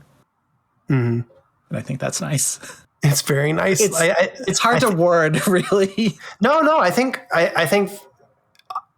it can be intimidating, I think, to try to talk about and engage with stuff that uses this kind of imagery. I had a friend basically say, like, I don't really like this kind of story. I didn't like Utena. I don't like this mode. Yeah. When for me, like, this is just like all the narrative is kind of falling away, and the story is just like, I am going to speak directly in the language of feelings. I'm going to stick my hand out and grab your heart, John, and I'm gonna fucking squeeze. And it hits me really hard. Like, this mode of communication, I think it's something that anime is just typically pretty good at. Is it doesn't usually go this hard where like it's the whole show, but like anime will frequently, like, it'll have a lot of like grounded stuff and then it'll slip into this kind of mode. Like Evangelion is a great example. Like that show is there's a lot of like grounded, we're doing robots versus these aliens. There's a lot of actual lore. There's a lot of stuff happening. And then it'll just slip out of that and straight into like pure metaphor mode when it needs to just communicate straight to your heart. And that's also how musicals work, because songs do the same thing. And Revue Starlight is, we're going to do both. We're going to go into pure metaphor and songs, and we're going to communicate these feelings as effectively as we can. Oh, for me, it's like I wouldn't usually like the super heavy metaphor layer stuff, but then they get me in with the songs. And then I start caring about the characters and like caring about what it all actually means and kind of parsing it. So like that was the in for me. Hey, Rhett. Yeah. Every single fight in Utena has a unique vocal track. And it's really? I wasn't sure if they went with the music. Okay. And they're really good. Like the animation is like they do a lot of repeated animation. Yeah. But they just had a vocal. This is something a friend pointed out that I thought was funny. It was like, okay, we have a limited budget. We're going to redo these animation bits. We do happen to have like a really good choir composer on staff who can just crank out a vocal track for every single fight. So they all have unique songs and they're really good. That's the one thing that always kind of bums me about Symphogear is where they start reusing the same songs a lot, especially in season 1. Oh, I didn't know that. That's funny. Like season 1 is like, okay, Chris is going to do her song for all 4 fights that she's in or whatever. Fuck, I need to rewatch Utena. It's been so long. All right. Any other follow-up thoughts right now that you finally got to actually talk with somebody about this fucking movie, this very tense movie? The words of others aren't enough. Aw. I think that might be my favorite line in the movie. Juna just on the ground crying. Oh my God, that's a good beat. I really like Tendo saying, "I'm always cute." Theirs is so much fun. Theirs is so much fun. She eats the button. Oh my God. Claudine in a suit. There's a lot of good suits. There's a lot of girls in suits. It's very good. I think that's one great thing in the movies. Hey, let's put them in some new outfits for God's sakes. So many good the gangster outfits, the Yakuza outfits, the kimonos. I could talk about every review in this movie for like an hour. I swear to God. I fucking love it. Soon as yeah. Go for it, Rhett. As you have the first one with the Karako and Futaba. As soon as those fucking trucks come out and the movie and the music starts blaring, like the 20 swing stuff, I'm like, oh my God, the swing is so fun every time. What is happening? This is good all of a sudden. And then that's just when I just 10 out of 10. What's that? There's some tweet that called this movie like dopamine release to the max every literal second. And I literally had a thought where I was like, I want to lay on the couch, turn off the subtitles, and just blast and just kind of lay there while the last half of this movie replays in front of me. Yeah. I just like soak up as much of the imagery and music as possible. I've listened to the soundtrack like 5 times, but I'm like, okay, I need to start doing this with the visuals and just watch the movie again at some point. Excellent. Yeah. Thank you for passing me that Spotify playlist. Wow. I like this more than I thought. Actually, I know I've said that like 5 times. The perfect timing to do this the day after. Yep. Yep. Yeah. That 3-week timing sure worked out. 3 week. Okay. I think we talked a bit about every review. I mean, Annihilation with the twin swords is also extremely fucking choice. She's got such good spatial awareness. She jumps into the sky and hits 2 at the same time. My God, Nana's so cool. The raw shit. They had like in this series, they had her just doing the Sephiroth walk, and then in this one, they had literally the platform looks like the platform from Dragon Quarter. That's why I played I made that shitpost video. I honestly would probably love to keep talking about that. I keep trying to transition, not because I want you to stop talking about it. It's because because I'm getting self-conscious and worried for Polly's sake. But we can absolutely keep yapping about this. Okay. Fuck. Polly. 5-minute break. Yeah. I'm sorry. I don't have a second thing, so we're good. Cool. Okay, 5-minute break. Lots of love, y'all.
We've moved the Revue Starlight to DM.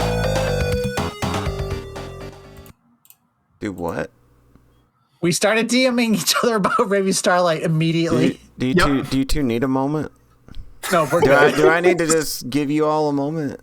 Does that need to be going on here?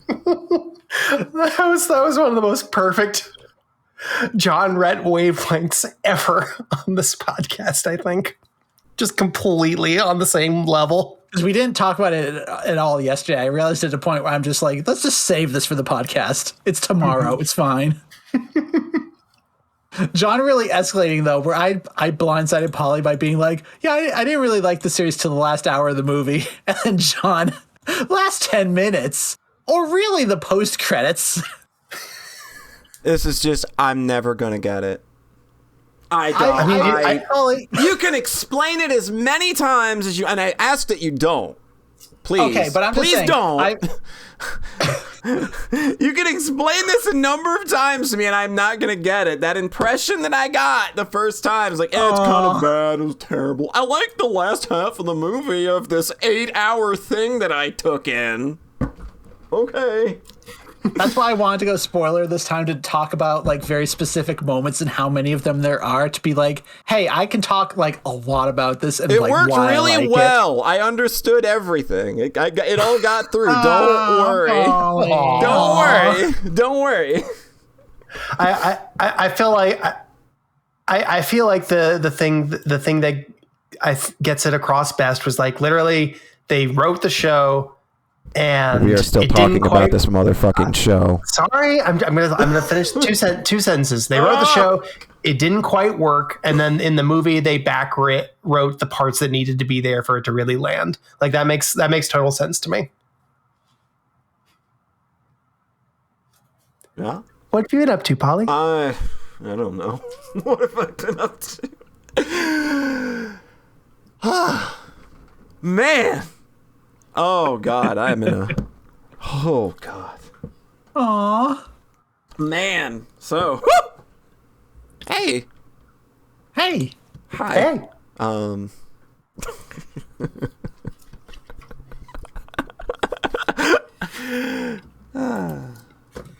Allergies, man.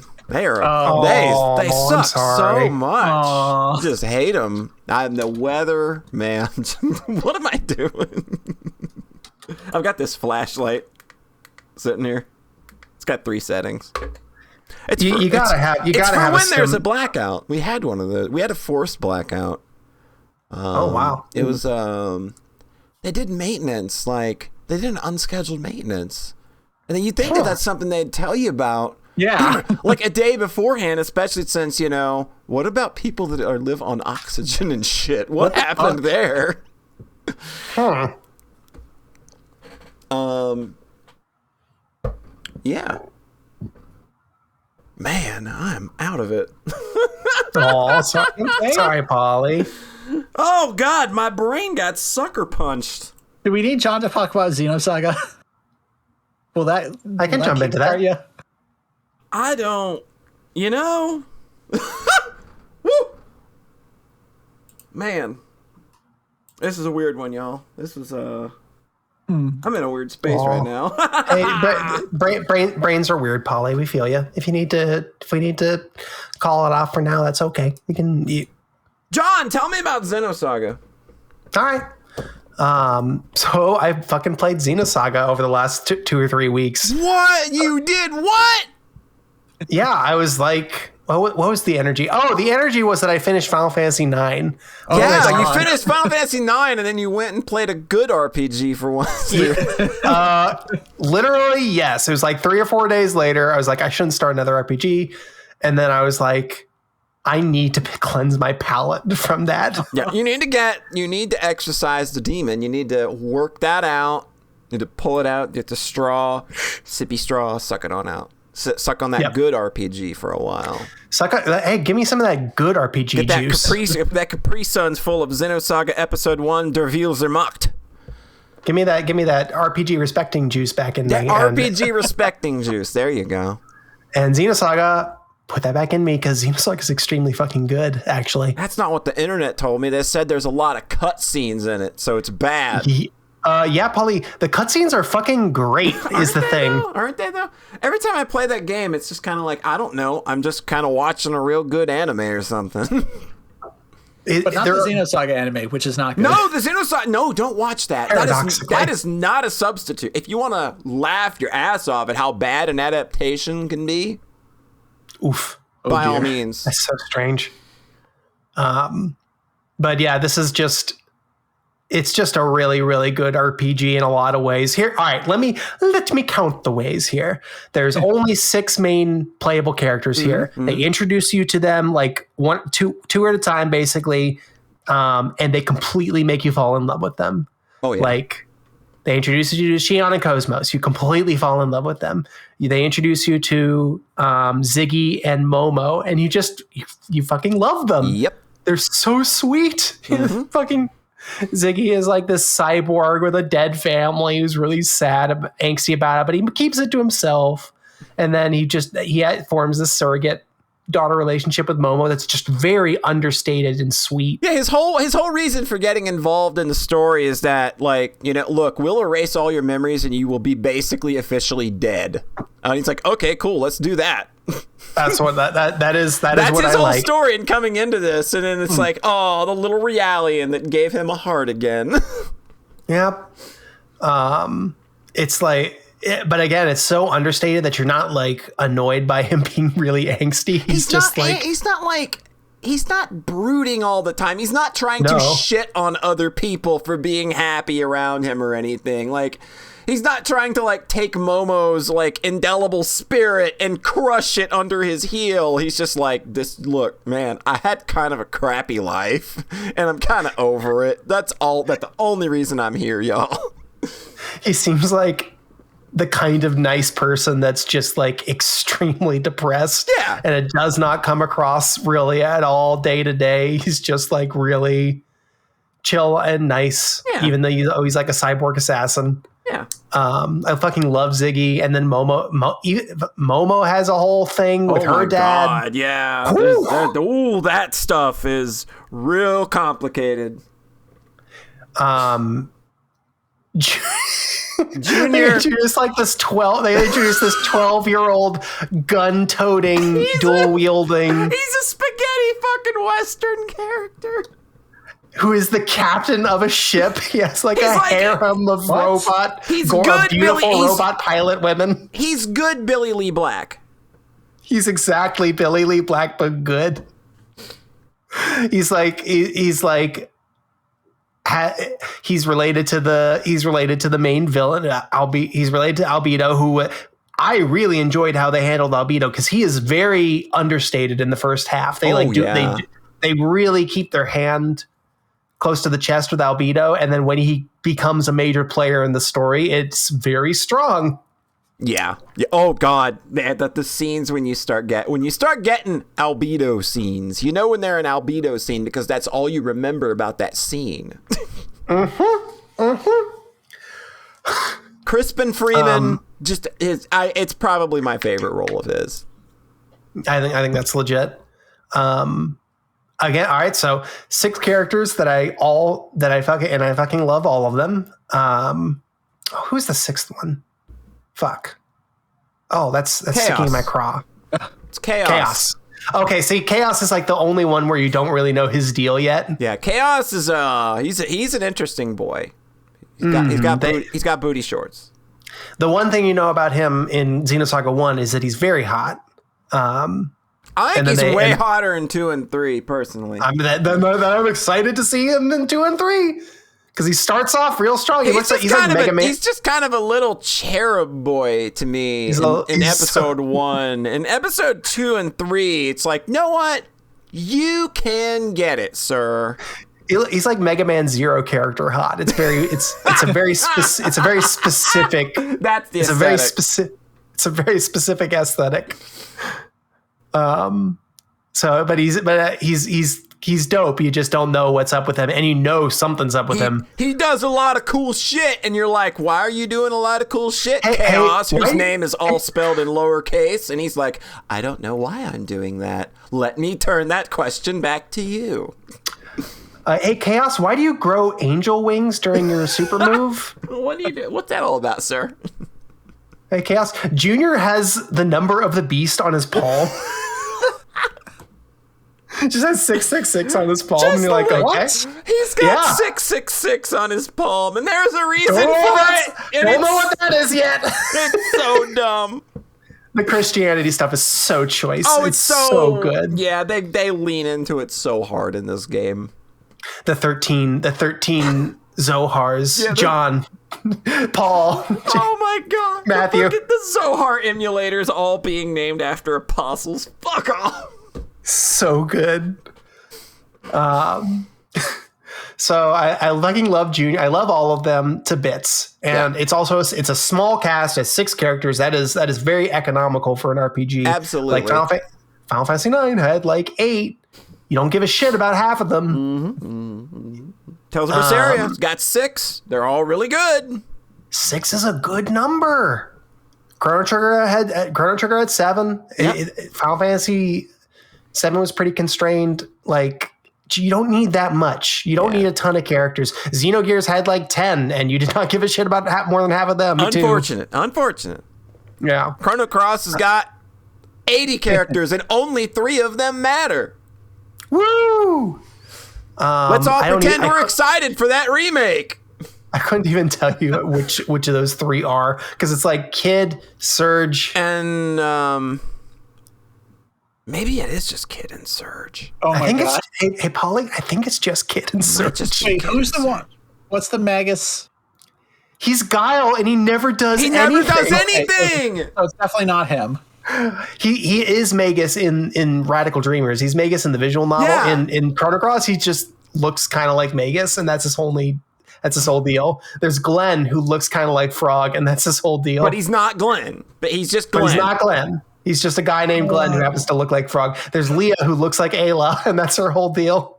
It's like the guy that's Glenn. Don't you have like one fucking double tech with the guy, and they threw in X/? It's X Strike. Hey, remember? Remember Chrono Trigger? Remember the good video game? The thing about Xenosaga is that you play it, and then it just makes you happy you're playing it instead of a bunch of other worse RPGs. Yeah. So you love the main characters. Albedo is a white-haired pretty boy anime villain whose deal is that he's crazy. He's a little much. And the thing is, that's Kuja, but Kuja fucking sucks. Yeah. Because Kuja isn't a credible threat in any way. You don't buy anything he says. Albedo is fucking shit up all the time. Even like the other major antagonists are like, I don't know what this motherfucker's going to do. We think he's gonna do something in our best interest, but that motherfucker's kind of crazy. Every second he's on screen, he is absolutely oozing menace. Yeah. And it is backed up. He's a hard fucking boss fight also. Yeah, oh God, yeah. Whew. Frailty, thy name is woman.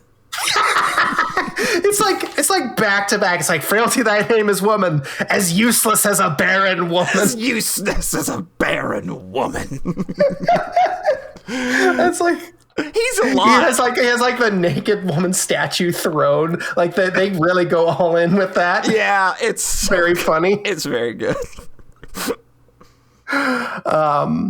So he's like they just introduce him and it's like, oh yeah, he is a serial child murderer. Yeah. So when they go, he's crazy, he could do anything, be afraid of him, you are like, yeah, I know that. Yeah, you saw 10 child corpses around him. I get it. He seemed to be enjoying himself, what with all the child murdering he was doing. So again, so you have a cast that you actually like that's nice and economical. They don't add a bunch of new characters. They don't add a bunch of new characters to your party 2/3 through. The villain is actually threatening and drives the story in a cool way. And there's other cool villains too. Like there's a lot going on. Yeah, they're setting up a lot in that first game with a lot of characters and a lot of really cool people making a really cool first impressions is really good. Mm-hmm. Margulis is pretty cool. Margulis is scary. Yeah, first boss fight, he's scary. Goes on like 20 minutes. There you go. It's a meaty, chunky boss fight. I literally, that's like one of the only things I remember from playing the first 5 hours as a kid was like, I remember fighting a sword guy. Yeah, he's hard. It took like 40 minutes. Yeah. And I didn't know what to make of that. So God, I just love all, like, you go in expecting to love Cosmos, Polly, Absolutely. but they're all good. Yeah, everybody's good. Like, it's one of the most solid. Like it's right. Like, I consider Xenosaga's cast as like as good as I would put them up there with any Falcom cast. Really, I like them that much. Like that was a takeaway I had, was like, this kind of felt like the setup of a trail. This felt like it's very serialized. It is very much, we are setting up dominoes for future games. Yeah, we are not closing off all of these threads. You still get a cool final dungeon, you still get a cool climax, but it's like a Trails FC climax or Trails Zero climax. It is the start of Trails FC is a better comparison. It is the start of a bigger thing. Yeah. And that's like the big thing about this that I could see turning someone off compared to like Xenogears or Xenoblade, which end very satisfyingly and completely. Mm-hmm. But I haven't played. I didn't start off with Xenosaga. I played Xenogears. I played Xenoblade. I already trust this guy. Yeah, like, you're coming into this like from a different angle that I see most people come into this series at, because most people will just go, Xenosaga or Xenogears, Xenosaga, Xenoblade. Most people just take that route. So you coming into it from that route, I think, kind of leaves you more open to trusting what this game and series are going to do. Yeah, exactly. Like, I have played 2 other games by this guy, directed by this guy, and both of them ended extremely satisfyingly. Mm-hmm. Even Gears, which was like very clumsy, it was a clumsy, in a lot of ways throughout. Flawed game, top to bottom, but it comes out it delivers in the end. Yeah, and I feel like that. I feel like Xenosaga is a strong contrast there, because I feel like all of the ways that Xenogears is very clumsily assembled as a story, I feel like Xenosaga is very good at avoiding those traps. Oh, yeah. It feels a lot less like this is based on a draft I wrote in high school. Yeah. The Xenosaga feels like, we took a few passes at this. Mm-hmm. So that was very...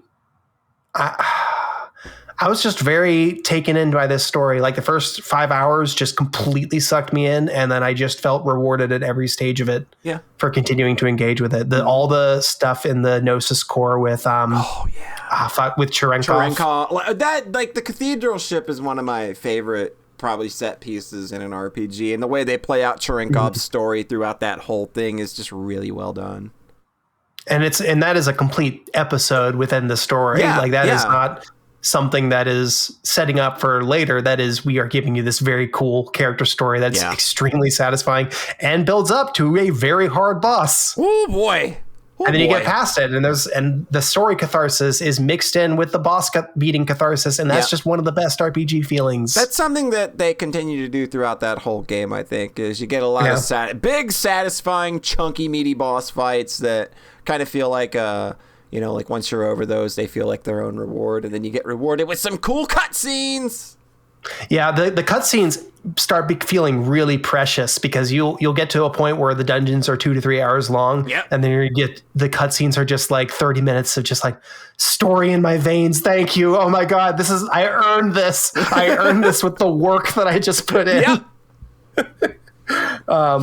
So talking about actually playing the game. So the story I felt very positively about. It felt like a very strong evolution of Xenogears. And focusing on, this is one of the things I kind of took away from it, was like, Xenogears is ultimately this big, dumb romance. Yeah. Across time and space for these 2 lovers that were kept destined to being torn apart. And then they rewrote their own ending together, where they lived happily ever after. It's just like another show. Gee, I wonder what that would be. And then Xenosaga is just like, hey, here's all these broken, messed up people and the little family they're making together. Yeah. And that felt really nice. It felt Xenosaga felt a lot less sappy to me.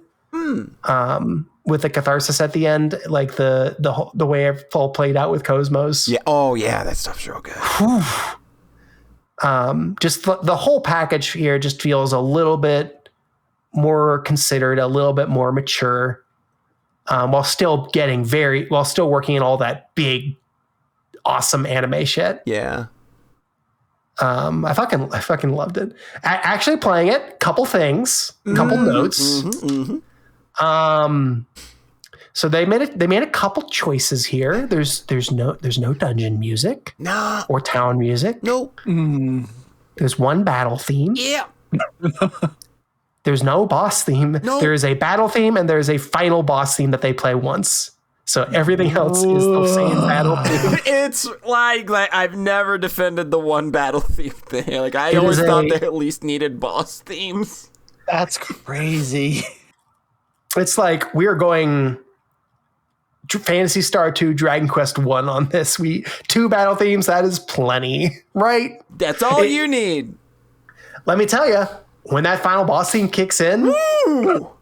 you get some chills. Oh yeah, it's real good. You get some chills that you don't get in a game with 10 battle themes. I'll say. I think so. But you've been starved for so long for like a different theme that half of it is you just shitting yourself because you can't believe what just happened. Like one of the biggest surprises about Xenosaga is that the final boss has its own theme.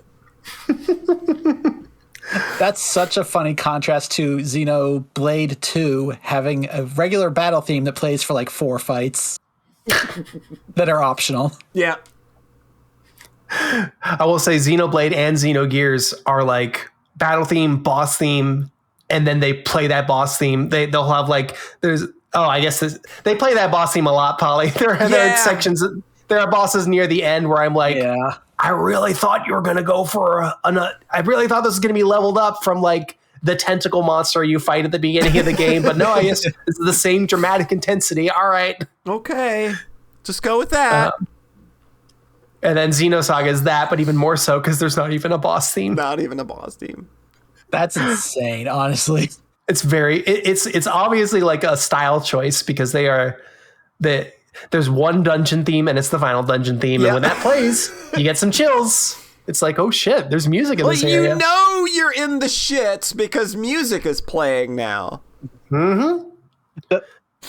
Do they? I doubt it, but do they do the thing where the music continues through the regular fights? Absolutely not. No. Yeah. No. So they have new music for the final dungeon, but they still cut back to the same battle theme. Yeah. The final dungeon theme is also like 45 seconds long. It's not much. It's a remix of the Battletoads pause music.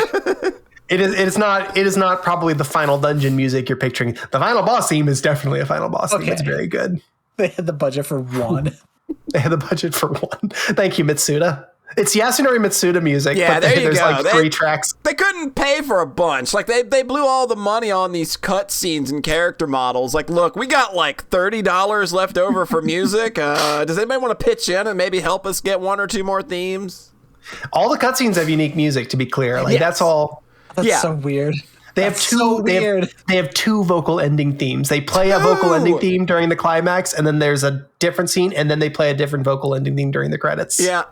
A feast. That's you eat real good at the end of Xenosaga episode 1.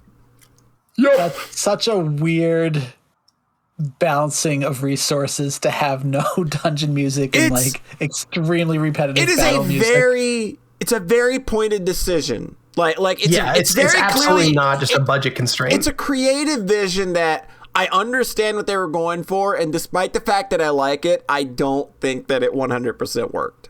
Like I won't be telling anybody, no, you're not looking at it right. No, I get why you don't like it. I think that's a valid fucking criticism. It's just also, it's definitely not that they didn't have the budget for it. It's that they were like, we have played. I don't know. They wanted to have like that weird 80s RPG feel where you have the one battle theme and then I think they just really wanted the environment. I think they just really wanted the environmental sounds to tell you everything you needed to feel. And I thought and I don't think the environmental sound is good enough to do that, unfortunately. It's pretty. It's good. It's not terrible. I think the no music and the dungeons theme work better for me than the one battle theme. Like, yeah, for sure. Honestly, between the very ambient dungeons and the very nice way the very animated cutscenes, I kept getting like Mega Man Legends feelings of all things. Did which is not have dungeon music? I don't think so. It's very subdued if it is. It's just like, I think it's just like if there is music, it's like very quiet and that's just kind of. I remember it too, but it's been a long time. I made a joke where I said Xenosaga and Ocarina of Time handshake, walking around the same hallways for 3 hours with no music. Yeah. And people got really mad at me because Ocarina of Time totally does have music. It does have music, yeah. It's very ambient. Yeah. And you're still in those dungeons for 3 fucking hours with nobody talking to you. Everybody's it feels like it doesn't have music to me. Everybody's like, Xenosaga, the soundtrack's ambient, more like it's ambient. Boom. Boom, baby! I will dunk on a game that I love. I mean, the rest of the internet doesn't have any trouble. No, trust me. And I've heard it all since you name it. I've heard it since 2003. Don't worry. Literally, like, I kept making fun, like, whatever. Yeah, at some point you just kind of got. I don't give a shit. I think like at some point you just gotta like let that shit go because like people are just gonna be ignorant about things in a way that's just like they don't want to talk to you about things. They just want to hear you say. They want to hear you say that they're right about something so they can go see, told you. The fights are very slow. Yes, absolutely they are. Because once you level up your moves once to get that the high speed on your specials, you're basically playing out a limit break animation every single attack. And they're pretty long. They are. They can be like 30 seconds long. Like a couple of them literally launch full FMVs. Oh my god! I don't think it's 30 seconds bad. I think you they are skip like that one though. Like the Cosmos, the one where she opens her gut. You can actually press start to skip that one. I did not know that. Yeah, it's an FMV. You can skip it. The FMV part is like 5 seconds though, so it's like 3 seconds. No, you can skip it. It's important. You save every second you can. That's true. That's fair. At that point, so here's the thing. This is something I basically never do.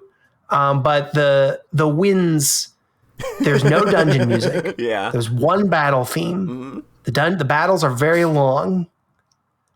I started using the frame skip button on my emulator. Yeah, you did. Which I never do. Unless I never do that. No, well, that's the thing. The thing in Trails is that the frame skip doesn't fuck with the music. Yeah, like it's just I straight. Can't. Yeah. I can't with the frame skip fucking with the music. That just like it like there's some aesthetic switch in my brain that it just ruins me, and I can't, and I feel like I've destroyed the game. So like I will suffer through like the most slow RPG fighting, just like, okay, let's just keep playing. Wait, I said that. Oh no, because the fast forward in Final Fantasy 9, I was on the remaster version. Yeah, you were on the remaster which did not fuck with the music. So that's why I heard I could deal with it. Okay. But Xenosaga, it don't have no music, so I can frame skip to my heart's content. You know what I fucking did? I started playing my own dungeon themes from Falcom games and other games. That makes sense. That's fine. So I like muted the game, played the fast forward, and then I turned a 2.5-hour dungeon into a 45-minute dungeon with a bunch of great Falcom tracks playing. And guess what? It felt great. Because the battles are really good. They're just slow. Yeah. By the end, for the boss fights can go for like 30 or 40 minutes at the end. I picked my own boss themes. I grabbed tracks from RPGs. I grabbed tracks from visual novels. I blasted them, and then I was fast forwarding the animations in the boss theme. And how many Amiya remixes did you go through? How many Nier? I didn't use any Nier. That's Amiya. Amiya. Oh, I use Wandering Words from Heaven from Higurashi. I didn't use Emiya is so married to the character that I can't use it out of context like that. Okay. It's so funny. I had the exact same thought of Emiya being the song you'd go to before Paulie said it. I don't even know what that song sounds like. I'm just like, me either. I just know that it's just like, yeah. All you need to know about Emiya is that it goes do do do do do do. That's the important part. There you go. It's the all do right. do do do do. God, I fucking love that track. So, like, this is a fault in the game that it has this specific style, that the fights are slow, that the dungeons are extremely long. There's about I counted out. There are 5. The first dungeon that's really long, where it starts to weigh on you, is the Gnosis Core. Yeah. And that's like 2 to 3 hours. Yeah, it's big. And I went through all of that. I went through another dungeon. I think I went through one more. There's 5 big dungeons total. Yeah. And I think it was the 4th and the 5th ones where I just started. For the 5th one, I played the music. I found the dungeon music on YouTube and looped it while fast forwarding. I did that with the final boss too on my second. No, I did that with the final boss too. I just played the final boss theme so I could have it be moving fast. But like in practice, it didn't actually hurt my play experience because I created a new aesthetic for the game that still worked for me. So like, I feel like the frame skip thing hurts when you're hurting the aesthetic experience of the game. But for me, I just found a way of playing Xenosaga that all the fights were still just as fun. I definitely lose. You lose something. You lose something. Sure. Like you lose something using the frame skip and trails. Like it's, but it felt good to me, and I don't feel like it compromised my arc with the game. That's really all that matters. Yeah. It's just like arguing about whether games should let you play how you fucking want online. Old RPGs are just really slow in a way I just kind of can't handle. I played all of Xenogears without a frame skip. Oof. I made it through that one. I mean, wait, that one didn't that one take you months though?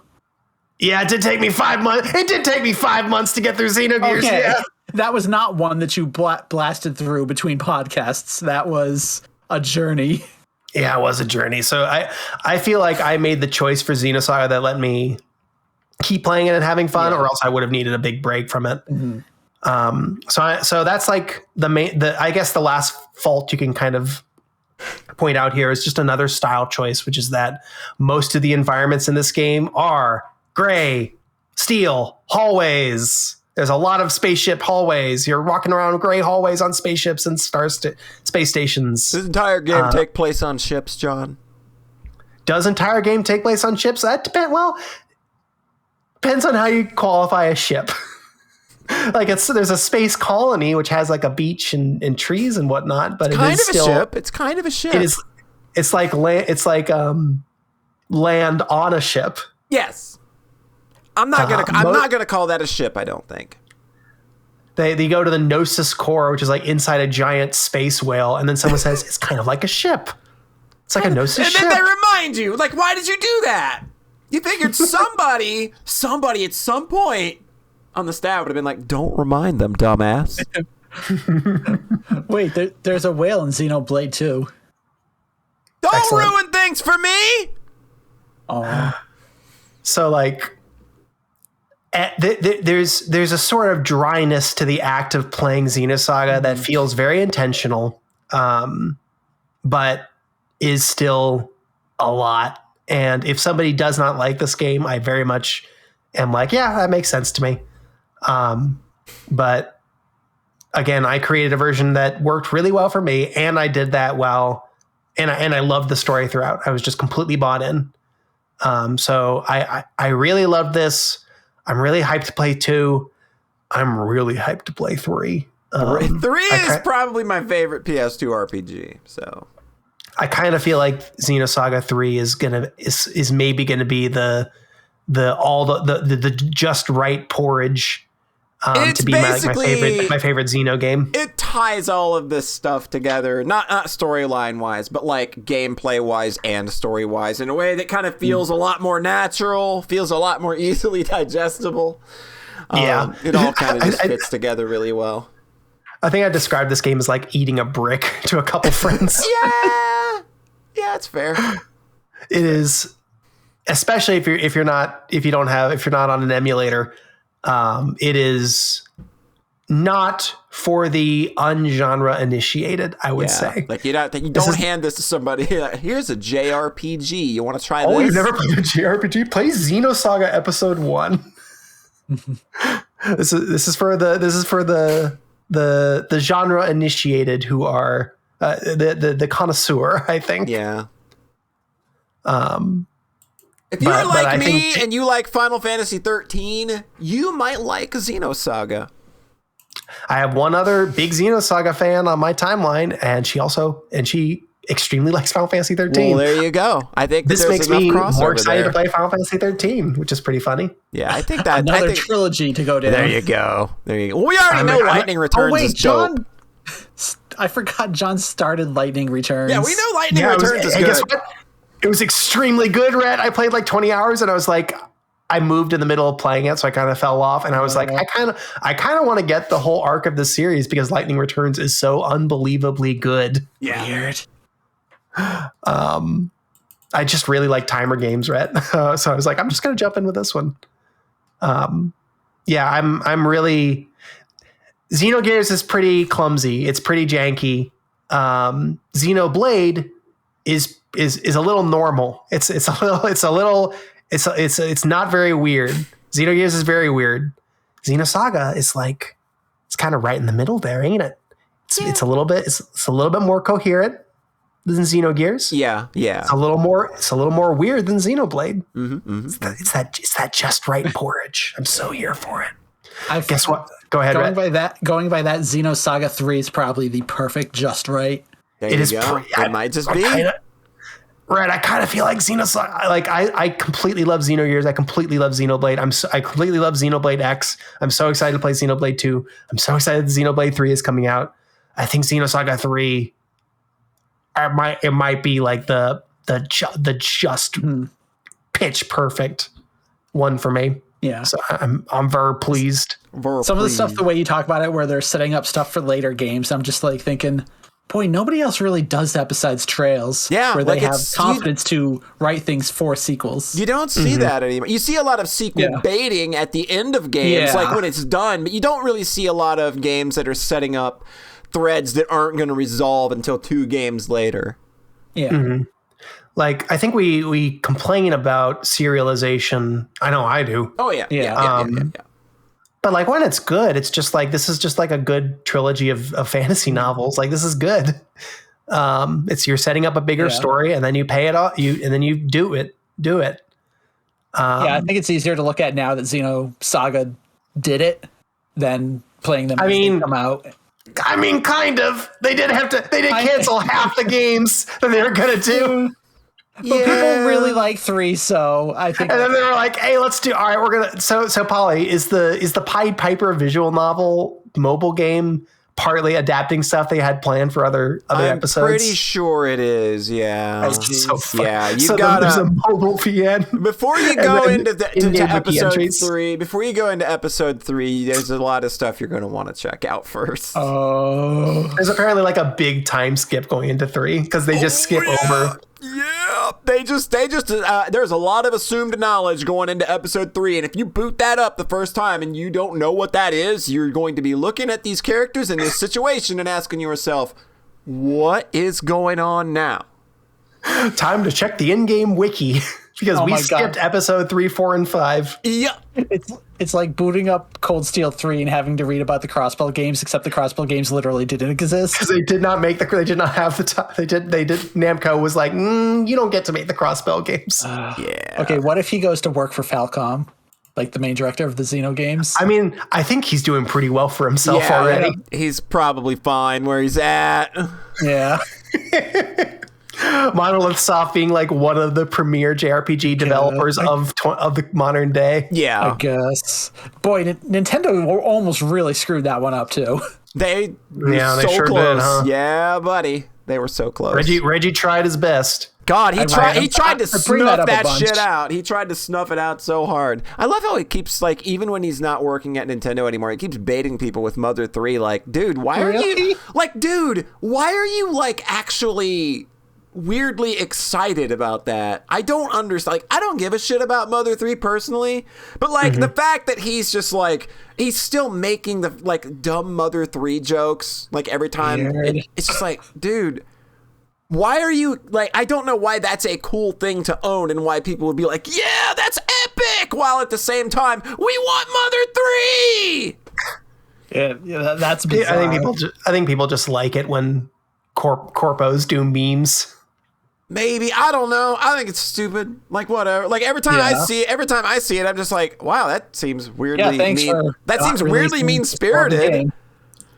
Yeah. Like the I think people like it when corporate execs do memes, and then I think corporate execs like it when they get a bunch of likes on their tweets. Yeah, that's basically, yeah, that's Reggie Fils-Aimé, and pretty summed up pretty handily, I think.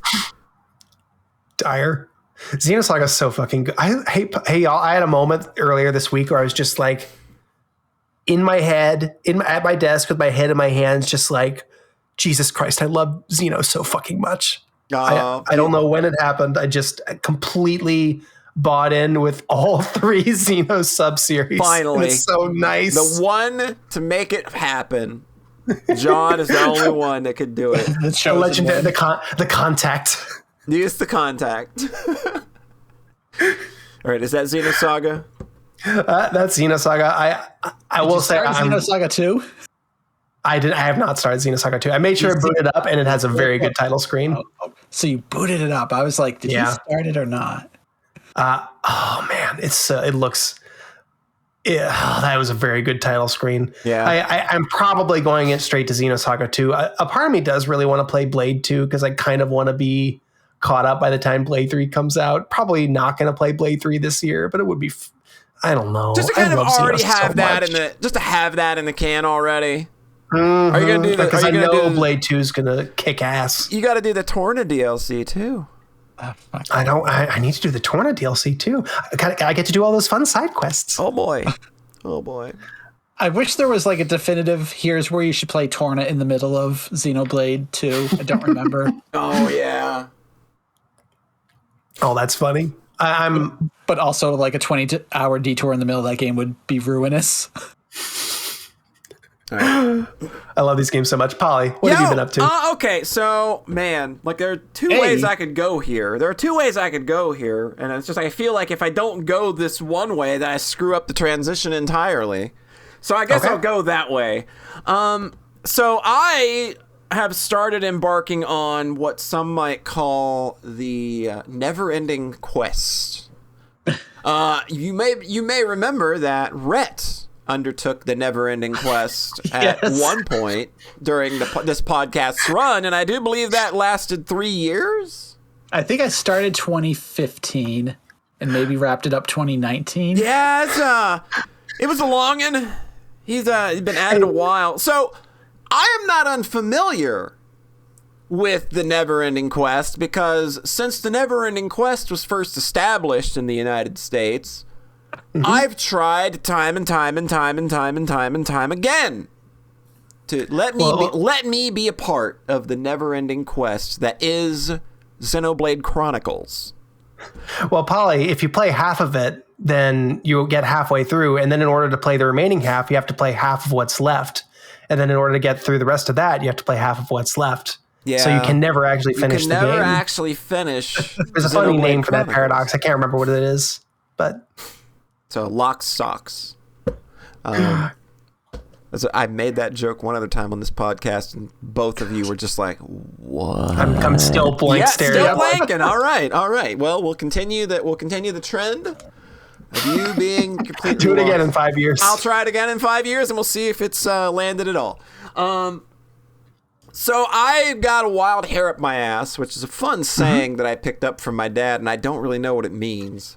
It was that my dad used to say, get a wild hair up your ass when you do something that you just out of the blue. And anytime he thought you were lying about something, he'd say, you bullshit, and fall back in it.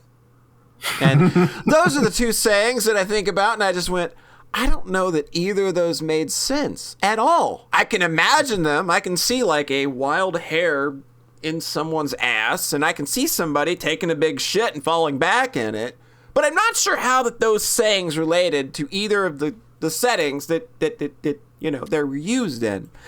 That anecdote has nothing at all to do with me playing Xenoblade Chronicles. It was just does it? You know, it was just, hey, that's kind of the way the wind took me, and that's where I went. But yeah, I got a wild hair up my ass, and I decided to play Xenoblade Chronicles Definitive Edition. I got that. I picked that up. Got that for Christmas, I believe. Was it my? I can't remember. I think so too. I think I got that for Christmas, actually. Yeah, somebody got that for me for Christmas because I didn't fully own a Switch yet. I was still passing it back and forth. But yeah, they got me that for Christmas, and it was just like, all right, the Definitive Edition is going to be where you want to play this game. It's got, you know, nicer graphics and all that fun stuff. That's not really neither here nor there, because from what I understand from having played the game now, it's basically just the same game. Just, you know, we made some quality of life choices that make a lot of sense, and the graphics look like Xenoblade Chronicles 2, and that may or may not be your cup of tea, because I know there are a lot of people. They made it anime. Yeah, a lot of people really don't like the fact that this game looks anime. I found out when I was looking around for opinions online. Like, why do you do that? Why did I do that to myself? Look around for an opinion online when I know it's going to be nothing but complete idiots running their mouths. But this is a game that I've tried to play over and over and over since it came out. I own it. I was there day one on Wii. I was there. You could only get it at GameStop. That was the only place that Nintendo would let sell it when it first came out, because they were being so fucking weird about the last story in Xenoblade Chronicles. And bought it, and I don't get this. I don't understand. I can't play this. It feels bad. Everything about it is shitty. I hate the combat. Why is it an MMO? It's dumb. And for like 10 years, that was me and this game, back and forth, just trying, and it just never fucking landing. And I sat down this time and was just like determined. It's like, okay, I am in the mood for this. I know I am. I feel drawn to it. Sometimes you just feel a magnetism towards something. I figure it's probably because John was playing. When I started it. It's probably because John was playing Xenosaga, and I was like, I could either play Xenosaga again, which, I mean, I'd love to do, or I could, like, take that Xeno energy and put it towards something that, like, I've been trying to for so long. And if it's going to click, this is the time. And, the good news is it's finally clicked. I get it. I get it now. I finally understand. Well, it was a bit of a journey, it sounds like. It was a journey. Yeah. Even within this one playthrough. The first 2 or 3 hours, I was still just like, it still feels bad. I hate this. Why do people like this? If there's a series that I can wish out of existence, it would be Xenoblade. I was trying so hard to hang back from these angry tweets, and then you said, I wish it out of existence. And I'm like, come on, Paulie. Come on. You said the one that successfully baited me was I'm going to take these outside and back over them with my car. Yeah. And I was like, well, don't do that, because I'm going to buy these eventually. I think the funny thing is that like when I'm raging at games on Twitter, this is the tone. Like what you hear right now, this is what it sounds like. I'm not mad. Like it's me just like, why is this game? Why don't I get it? And it's always been so hard to convey. And it's always me trying to understand what's wrong with me. Why don't I get it? What am I not getting here? God, part of our. That's like our whole critical lens, and that kind of says a lot about us as people. I'm kind of realizing. Just sudden existential moment of like, well, obviously the problem is me. Like, what? So what's wrong? I never feel that. I know. I was talking to Polly specifically. Yeah, like it's definitely like it's where I go because I feel like I'm there is something I'm missing here. There is one piece of the puzzle that is going to make this click, and I'll feel smart, and then I get it. I don't know what piece of that puzzle what that piece of the puzzle was. I couldn't tell you. But suddenly, at like maybe the 8 or 9 hour mark, I found myself running around the plains, just mindlessly doing side quests. Just mindlessly picking them up. Favorite. Mindlessly picking them up. Mindlessly doing what I needed to do to get them finished. Fast traveling around, finding the quickest way to do what I needed to do. And looking like, what's that over there? I'm going to go over there. Suddenly, getting an XP boost from finding a secret area. There's no greater feeling than when you get to the Nopon village and you literally gain 3 levels just because you searched every single floor of it. Hey, Paul, it feels real good, don't it? The fucking serotonin pop when you just like, Wow. Serotonin pop feels real good, don't like it? anytime you find a landmark or a new warp point or just something, it's just like that little stinger. You finish the quest. You finish the quest, and your XP went up. Oh, that was enough to level up. Oh, I'm strong enough to fight this guy in the field now. Oh, I can make it level up my equipment, and I can do a little bit better on that guy now. Oh, man, Hey, but you it's guys just would love Elden Ring. But like it was so weird. Like I didn't like it finally took me. Like the sense of adventure finally took me because the story wasn't taking me yet. Just first 15 hours of this game's story, I still don't think are that great. I think it's real kind of flat. It has that one moment, kind of the thing that kicks things near off. the opening where things kick off and they give you the reason to start doing what you need to do. Yeah. And then for like the next 12 hours, it's like, look, settle in, like play the JRPG, do the JRPG stuff, do the MMO stuff. Literally sink into your seat, settle in. That's wild because for me, like the whole Zord conflict was really well done, and I was like still very in it then. And then it was the stuff after that, after Zord, through like basically where you are in the game where now. You get to the prison island, yeah. It's like, okay, we're playing the JRPG here.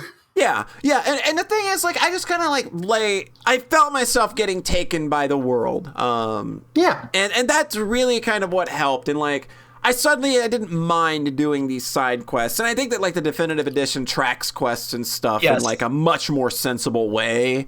I did read that like the quest tracker straight up didn't exist in the original. Oh yeah. See that's a big help because for me, it's just so easy because everything is just like, when I would play that game originally, like I would feel really overwhelmed because literally almost every NPC gives you a side quest. Like if you stop to talk, or like 5, and there's NPCs that have like 12 side quest lines in them. I like kind of tried to stop talking to NPCs that would give me quests, and I played the original. It did a funny thing where you'd just be out in the open world killing stuff, and then you would just pick up an item. Yeah. And then Shulk has a vision of when an NPC is going to give me this quest, so it gives you the quest anyways. Yeah. And I'm just like, come on. Yeah, they just you give can't you avoid. And the thing is, I got into a rhythm where it was just like I was just playing the game the way I normally would, and it was like completing side quests. I was just getting things done without thinking about it. And then I would be like, okay, well, what if I do engage with this willingly? What if I just go do the side quests for a while? So I'd like spend an hour and go knock out like 6 or 7 side quests and be like, you know what? I didn't hate that. It felt good. I got a lot of decent rewards for it. You get good level ups. Making your numbers bigger in this game is important. Anyway, so I think I still feel kind of adrift in the combat system a bit. I still think that it just kind of feels so mushy and weird and like you're in the water. But I'm making a switch though. I'm gonna try and not control Shulk at all. I'm gonna make a move to Dunban and kind of play the more of a tank role and see if like maybe kind of being the guy that holds the aggro and like maybe not moving around so much. Maybe that makes it feel a little easier for me because like when things start going crazy, it gets really hard for me to fucking follow when there's like 8 enemies and it's just like, oh god, what do I do? Every time like those magical wisps that aggro you, oh god, fuck those. As soon as that happens, I'm just like, well, I'm fucking dead. Yeah, I just immediately go for the runaway icon and run away or I just throw myself off the cliff.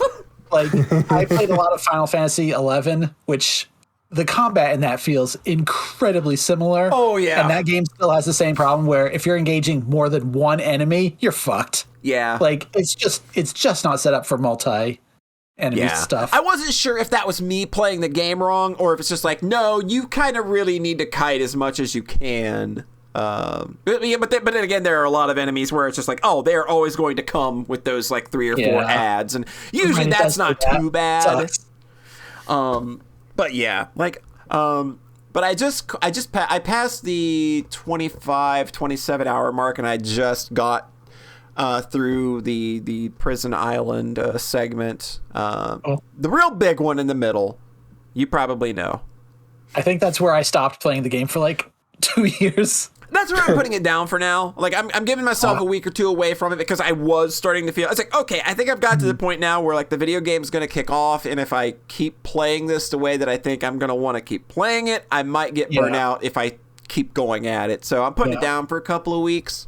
But I'm really enjoying it, really, like, glad that it finally kind of swept me away in a way that I always wanted this game to do so. I've just never been able to do it. And I've no doubt that like the definitive edition having, you know, a sensible menu system, good quest tracking, you know, like giving you a better heads up on where things are. It's like, hey, there's this upgrade menu that John completely didn't know about 80 hours into the game. You might want to check that out. Now, granted, I don't think the skill trees are super important, but yeah, like not so many systems. There's so many systems. It's a game with so many systems, and that can usually be like a kiss of death for me in a video game. It's just like there's so much here. And I know that like Xenoblade 2 has so much going on. And it's just like, all right. I mean, I'm not playing that anywhere near. You know, I'm not playing that anywhere near by the time I finish this. Like, I doubt I get to 2 this year. If I do, it'll be amazing, but I'm not. Don't count on it. No, these are big games. Yeah. These are big games, Polly. I think 2 is not nearly as intimidating as the battle screen looks. Because what it does is it lets you have much more direct control over your teammates. Okay. Yeah, and that was kind of like the thing that was throwing me off at first. Where there's this mechanic they want you to learn. It's called toppling. And in order to topple an enemy, at this point in the game, you can only control Shulk. And to topple an enemy, you've got to break them first, and then you have to wait for your AI partner to use a topple skill. So fun. They throw you into this fight where you can only hit the enemy for 1 point of damage. Both you and Ryan can only hit the enemy for 1 point of damage. And what they're trying to teach you in this fight is to topple. So you've got to hit it with your break skill so that Ryan will use his topple skill. I spent 4 minutes waiting for Ryan to try and he would not use the fucking skill. I broke Did that. Did he have it equipped? He must have. He had it equipped because I think they give that to you like when you do that fight or something. But yeah, like he had it equipped. It's just I would break and he would just not use that attack. And so we're just sitting here doing 1 damage over and over like a bunch of fucking idiots. Yeah. It's Ryan time, baby. Oh God. Well, look at the time and none of them say Ryan. Yeah, none of them do. wait. So it's thankfully, waiting for Ryan. Thankfully, with Dunban, he can break and topple. There you go. He can? Wait, what the fuck? I played this game wrong. Yeah, Dunban can break and topple, and he's an evasion tank. So he's banned from tournament play. He's banned from tournament play. There you go. Yeah, his talent skill's amazing. I did a chain skill with it, and I got over 50,000 damage on an enemy. So I was kind of shocked. Yeah. It's like what? I went from doing like 6,000 in my fucking chains with Charla to doing 50,000 with Dunban. So yeah, Dunban's kind of rad. Yeah, I played the evasion tank in Blade 2. Mm-hmm. So that's a good. I found that a pretty fun playstyle. Yeah, I just didn't use Dunban. I used Melia for the back half of the game. Melia's like that's the cool thing too, is that every character plays wildly different. Yeah, they're so crazily different. Like I gotta give them props for that. Like, because it is a weird battle system that I think has no impact whatsoever, and it's kind of mushy, but they put a lot of thought into how each of those characters work, and like no two characters are the same. Definitely not. I got so used to Rhine time that I literally never took him out of the party. He's very good at holding aggro, which I like. Yeah. I don't know that I'm going to be able to do that with Dunban is the thing. So, it's going to take some. I think I was Sharla Shulk Dunban, like the whole game. That's a real good. Yeah, that's good DPS. It's pretty good. It's pretty good. It wasn't quite good enough at the end game. I finally looked at advice, and they were like, "Use Ricky," and I was like, "Oh, there's Ricky. Don't use Sharla. Use Ricky." Oh, okay. There was one fight right at the end. I did Sharla, Melia, Rhine. I actually took Shulk of all characters out. Yeah, wild. For one fight, I hadn't used Sharla in like 40 hours, but I'm like, I need more healing here. Yeah. I think Polly pointed out, like, I don't know how to heal any of my characters. Yeah. And I was like, I remember that. And that's why when Charlotte joined the party, I seized onto her, grabbed her leg, grabbed onto her leg like a lost child. Like, please escort me through the game, Mom. Yeah. Heal for me. That's what happened to me. Like when I found, like, cause like when you start out, like you don't have a dedicated healer, and like you have a heal, like Shulk has a heal, but it's kind of crappy. Even when you level it up, emergency. Yeah. Like it's like, I can help you take one more hit, dude. That's it. Ryan is such a weird character. I never played as him, but I know he has some skill that's like revive if you die. Yeah, he's got a revive skill.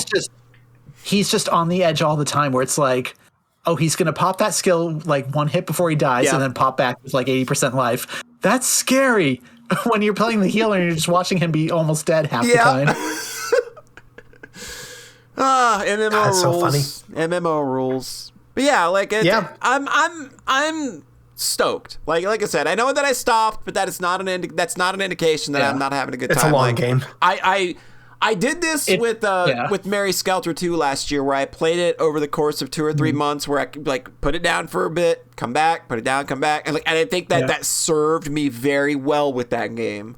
So I'm gonna listen to that voice when it tells me, and I'm playing Xenoblade, to be like, hey, like let's go do something else for a little bit. I'm gonna do that. Yeah, I kind of powered through a lot of the game all at once, and I think I was feeling a little bit by the end, because it is a lot of video game. Yeah, that one moment felt like such a kind of like insert disc 2 moment. Yeah, it's definitely I was like, I'm going to take a break here and get back to it. And then 2 years later. It's not going to be 2 years for me. It'll be a week or two, something like that. About it if it gets hey, Polly. Yeah, the back half is so good. Yeah, I'm so ready for it. As soon as that moment happened, as soon as everything that went down in that cutscene, I was like, oh, the video game hath started. The true Xenoblade starts here. Some of the cutscenes in this, I think, are like the best directed I've ever seen. They're really good. They're crazy. The whole way the Mechonis are animated, it's like some of the prettiest robot animation I've ever seen. There's a striking amount of detail that I don't think gets called out enough for the animation in this game, especially on the Mechonis. Specifically thinking the animation is just on another level, and for a Wii game, it looked as good on the Wii. Yeah, it's so good. It was so pretty on the Wii. This update is gorgeous as fuck, but I've gone back and looked at some of the areas that I thought were gorgeous as fuck to see like what they looked like on the Wii, and it's still really good. It's crazy what they did on that hardware. Yeah, like it's incredible. Like the fact that that game exists on that hardware is just wild to me. But yeah, like super stoked to finally be able to get into this game, and it just feels nice. I can be a part of it. I can be the champion as well. I can play. We can do it. I can love Xenogears. I can love Xenoblade, and I can love Xenosaga. I can be the one as well. And then Rhett can play Xenogears and Xenosaga. Yeah, I'm way far behind. If Xenosaga gets remastered, I'll buy Rhett a copy. Oh. I did be the person that plays their own music during that. Yeah, that would be fine. Because like music is too important to me. Like how you talked about how like that was my entry into Review Starlight. It's like, oh well, I like the music. That's a starting point. When you say this game has one battle theme for the bosses except the final boss, I'm like, this is actual poison to me. I think I DM'd Rhett when I was like deep in like dungeon 4, deep in long dungeon 4. I think I DM'd Rhett straight up. So Xenoblade is the Xeno game that's like actually fun. Oh. I don't think that that's wrong. Like I said, like I won't say that Xenosaga is the most fun battle system or set of dungeoning on the planet. I feel like I would even go so far as to say Xenoblade 2 is when they get fun. I think Xenosaga is like the there's meat to the fighting. The bosses that have to be hard are hard. The dungeons that should be long are long. Mm-hmm. And that it makes the story work. And the game would be worse if they weren't hard or long the way that they are. Yeah. That doesn't mean that necessarily the moment to moment experience exactly sparks bliss within me. yeah, that's a great way to. We'll put that on the back of the box. Moment to moment experience does not necessarily spark bliss within me, but I think holistically it's very strong. There you go. That's the best back of the box quote. All right. So yeah, Xenoblade, that's going to be a thing going forward. I don't know if I'll be talking about it next time, but I'm excited. I'm so excited. I'm so excited for your reaction to some stuff that's coming. I'm so happy that it landed finally. Just this is one that I've tried so hard. I think I want to like you. Please let me like you. I think honestly I played Coder and loved it, and then I was like, oh yeah, I kind of like MMO combat now. Yeah, that made the MMO combat make sense. Yeah. Yep. All right. So cool. Like, does anybody have anything else, or do I want to go over another thing?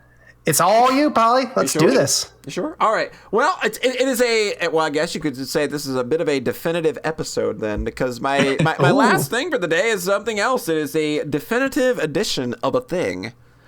Tales of Vesperia. We're going to go... Yeah, exactly. We're going to go back and play the very good Tales of Vesperia, the video game that everybody likes and has good taste. Mm-hmm. Yep. That. The shade. Woof. Woof. Go ahead. I'm not doing... Nah, I don't know what you're talking about.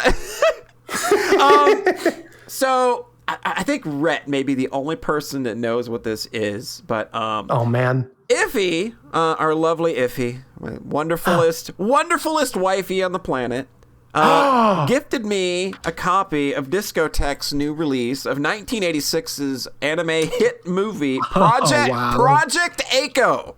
Fuck yes. Rhett, have you seen Project Echo? I saw it so long ago that I didn't know it was a movie. Is there an OVA series? There is an OVA series afterward. I might have seen some of that. And like this movie played on Sci-Fi a lot back in the day too. I've know of this series. I don't know what parts I've watched because I was so young. Like 86 is like it's in there for like first anime I ever watched contention. Yeah, Project Echo is it's one of the unsung heroes of getting anime to where it is in the West, because this was like when this came out here in like 91 on VHS and Laserdisc, it was kind of just a really big deal back then. A lot of work went into making sure that this thing was like advertised as many places they could get it, like into as many rental stores as they could get it, and then like in the late 90s it ended up on the Sci-Fi Channel's regular rotation. Like it's one of like I know like it's not like the Dragon Ball Z Sailor Moon kind of thing, but in terms of getting more like sophisticated pieces of work into the Western audience, Project Echo is like top tier. Like Project Echo, Ninja Scroll, Ghost in the Shell is kind of the way I see it. Mm-hmm. That was kind of like my building blocks when I started collecting anime. Like I got like in the early 90s, like a friend of the family gave me their copy of Vampire Hunter D, and Akira, and that's where my collection started. And then when I started buying in like my own stuff in like 94, it was like Project A-ko, Ninja Scroll, and Ghost in the Shell. So cool. That's just like a blockbuster. I've been watching like going down some YouTube rabbit holes, and it's kind of making me want to eat up a bunch of like 80s and 90s OVAs. There's like that's such a cool aesthetic. It's a very cool time. For a bit anyway. So before we get into like this being the definitive edition, we'll kind of get over like what is Project A-ko. So Project A-ko is a 1986 feature film that was originally intended to be part of a hentai series. It was meant to be a fantastic start. Yeah, it was meant to be an erotic spinoff of a series called Cream Lemon. And it was sort of made to debut alongside another feature that was going to be like some character's like last role in like the kind of the end of that series. So this was kind of just meant to be a side thing. Oh my god. And then it ended up just kind of ballooning behind the scenes into, let's make it a general audience's feature film instead. The Nanoha arc. Yeah, basically that's kind of what happened here, is that this was meant to be like a porn kind of thing. And they were like, no, like what we got here actually seems really cool, and I think we should go bigger. I think we should go wider with it. That's not to say that there's not some titty in this. You get some titty in the first 5 minutes. Don't worry. If you need some titty, there will be a little bit of titty for you. For all you titty connoisseurs out there, you get you some titty.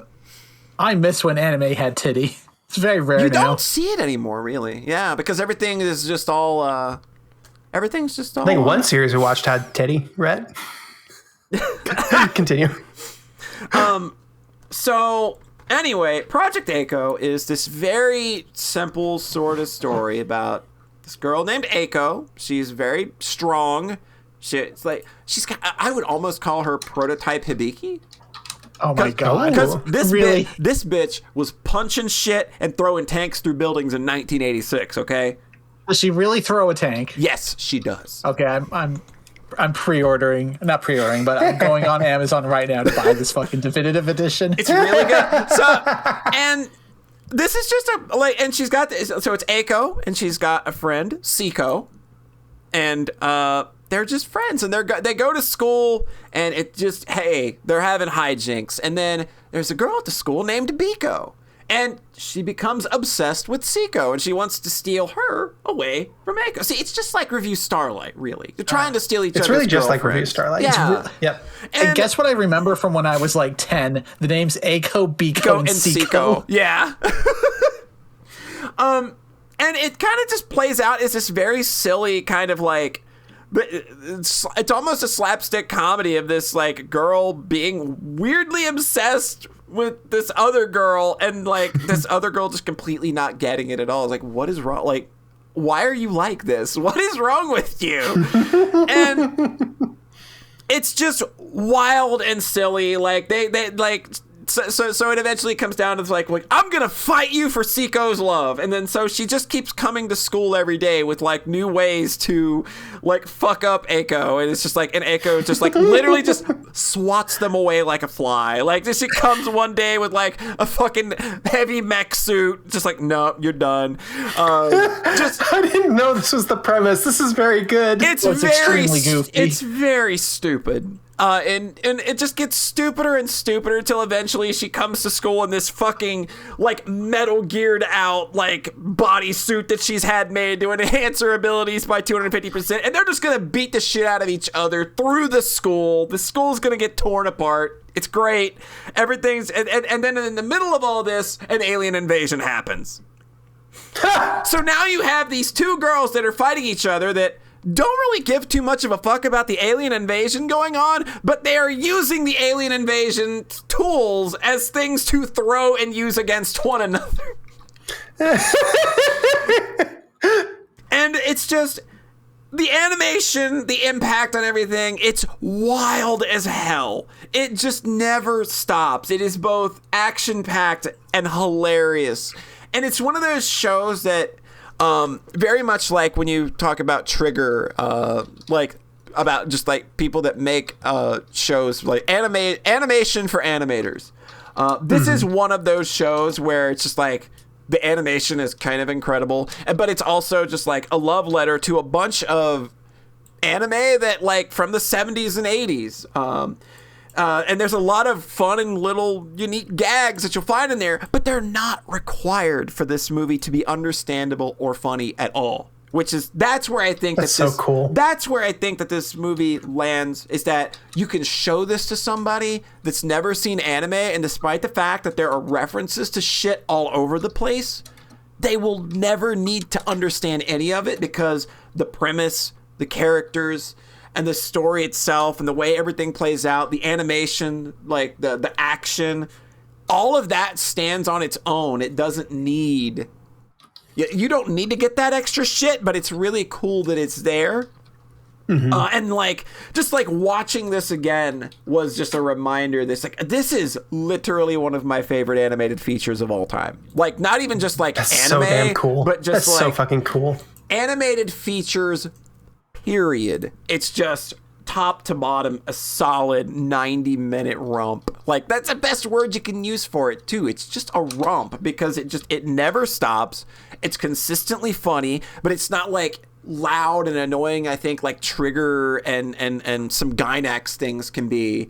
So it's still got all of that. It's still very loud. It's still very brash and just kind of out there. But it reels it in enough to make it still be very accessible. I've had a lot of luck over the years showing this to people, and getting them to kind of understand, even if they don't come out of it like liking anime, they come out of it being like, I get it now. Like, yeah, like that was fun. Cool. And the thing though about this, and that I didn't realize how complete of a package was, this is a complete restoration of that original film. This is like they lovingly remastered this from all of the original film stock. There's a making of featurette that you go into in the menus where they talk about the extensive the extensive things that they had to do to get this to happen.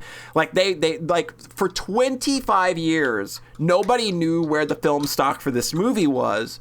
So all of the masters seem to have been lost. So all of the releases for Project Echo since the VHS and DVD releases have been really bad. They've been miserably bad.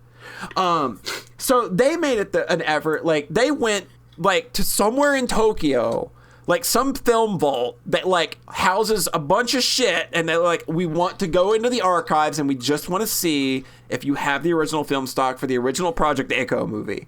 And they went in and they were able to find it. And that's what they've remastered this from. And then they spent a lot of time going over like the various ways they needed to cut the film, the various ways they needed to clean it up, the various AI techniques they needed to use. There's a very cool 30-page featurette in the menus that you should definitely look at, that like shows how much the people behind this re-release really fucking love this project and what they were putting into it. Let me give you an extensive rundown of everything that comes with this, because I think this alone, like, there's like the movie itself is like 90 minutes, and I spent probably 2.5 hours going over all of the extra shit before I even started watching the movie, and I still didn't get through all of it. So this includes both a 4:3 and a 16:9 cut of the movie. The 4:3 is included because a lot of purists consider the original Laserdisc release to be the most accurate version of the film. So they've included both of them. You also get full-length director, main cast, and actress commentaries. You get the full film storyboarded and animatic. The original VHS and Sci-Fi Channel credit sequences. Just like, that's a weird one. There's a 10-minute feature of like the English produced comics at the time. In the late 90s, there were Project Echo English produced comics. There's a 10-minute feature that like syncs those up with the original English audio. All the music videos that were produced for the singles. An extensive interview with all the music staff. There was an original 30-minute promotional VHS released only in Japan in 1986 prior to the film coming out that they used to get extra money prior to. Apparently, they made this VHS because the director wanted to buy new teeth, and that's how he had to finance his new teeth. So yeah, you get that 30-minute promotional video. You get 10 minutes of footage from an unfinished Project Echo CD-ROM game from the late 90s. Oh my god. Original Japanese and sci-fi channel TV channel spots. Key art, model sheets, deleted scene storyboards. An entire gallery for every single VHS, Laserdisc, DVD, and music CD release. That includes all the booklets, the discs, the cover arts, everything. The original program booklet from the film's debut night. The gallery of merchandise. Footage of an extremely incomprehensible PC-88 game. Liner notes that explain nearly every reference in the film. Oh, wow. I would need that. Animator Easter eggs where, when they were having the film digitized, they told them that they wanted it digitized all the way down to, all the sides and everything. So, usually, when you digitize film, you just crop it to the aspect ratio, and then that's the frame you get.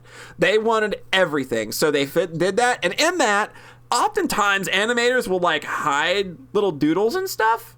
What the Yeah, so on the film stock, you can find, little doodles and stuff every now and again. So there's some of that. So there's some animator Easter eggs hidden in there. And then, like I mentioned, the 30-page in-depth look at the entire restoration process. That's a lot.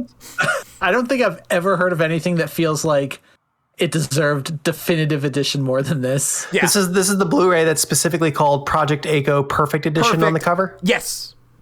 Okay, good, because I had already bought it. So if you'd said no, I would have been like, "Oh no!" There you go. Yeah, I think I'm going home to family at the end of next month and bringing Cecile, and I think we can. A lot of my brothers like weird anime, and I think I could encourage them to sit us all down and watch it together. This is a 90-minute. This is such an easy watch. There is nothing about it that drags.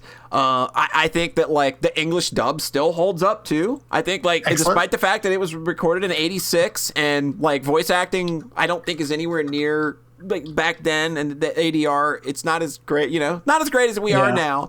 But I still think that dub really holds up. Everybody's kind of just they're playing up their roles in the way that this movie absolutely calls for.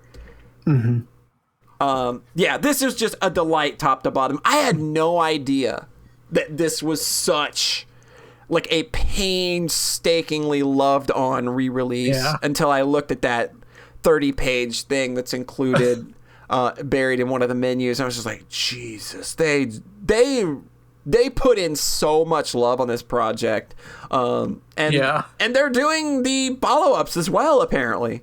Oh, cool. So they're doing the second movie and the OVAs, which I don't think that those were as good.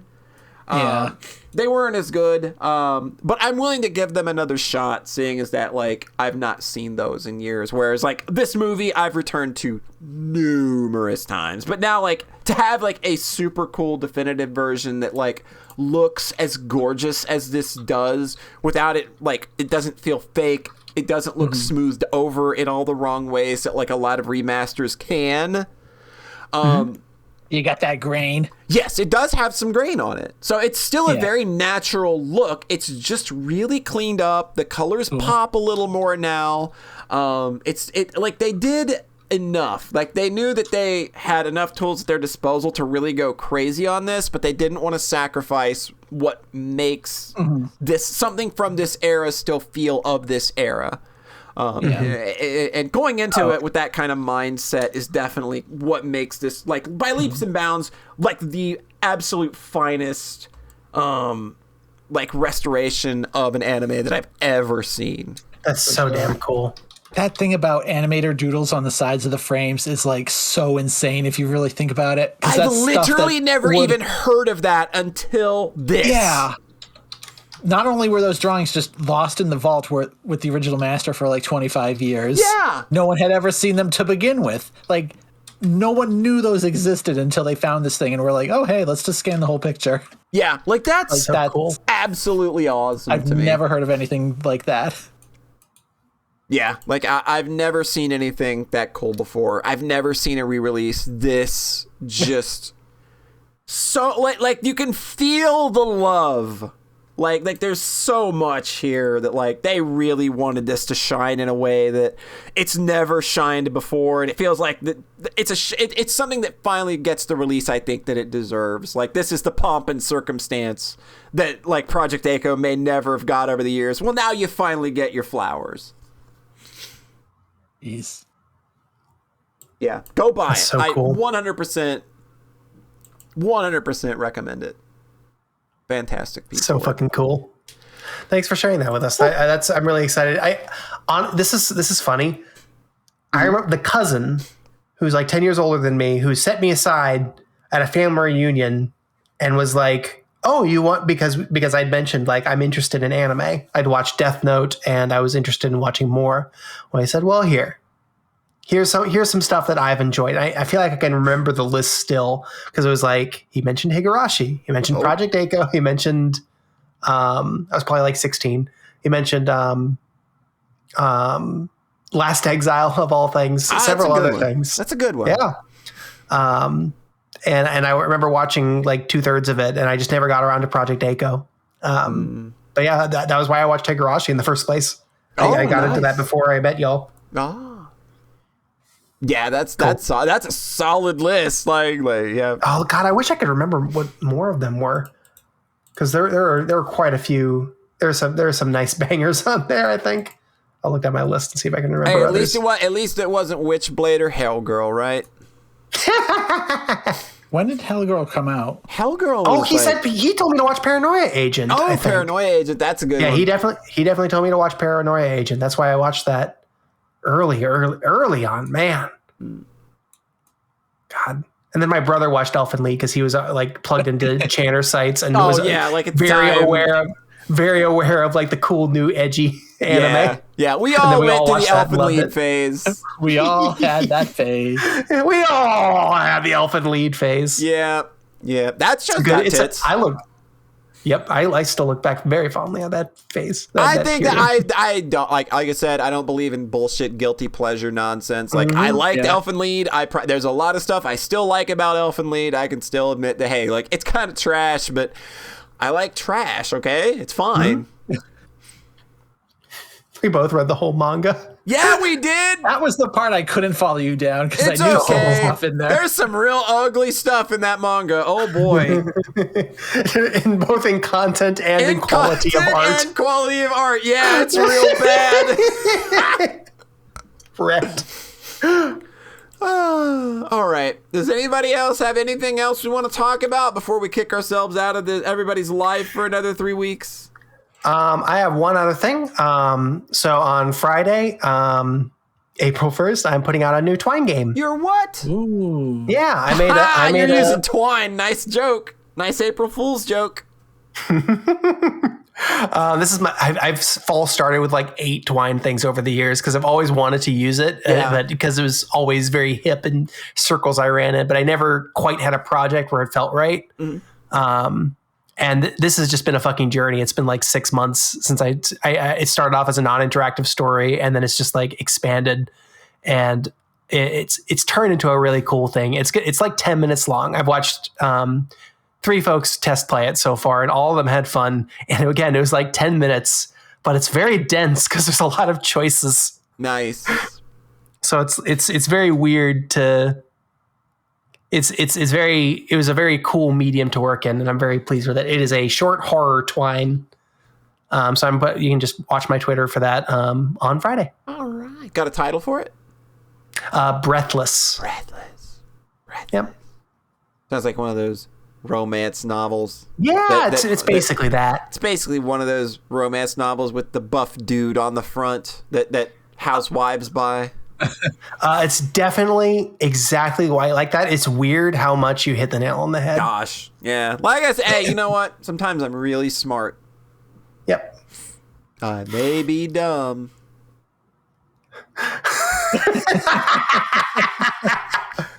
Got us both of that. All right. I think that's going to do it then. Is that a show? Is that it? I think Did we that's do a show. it? That's a show. Did we make it? We made it. All right. We made it. That's 153. We did it. All right.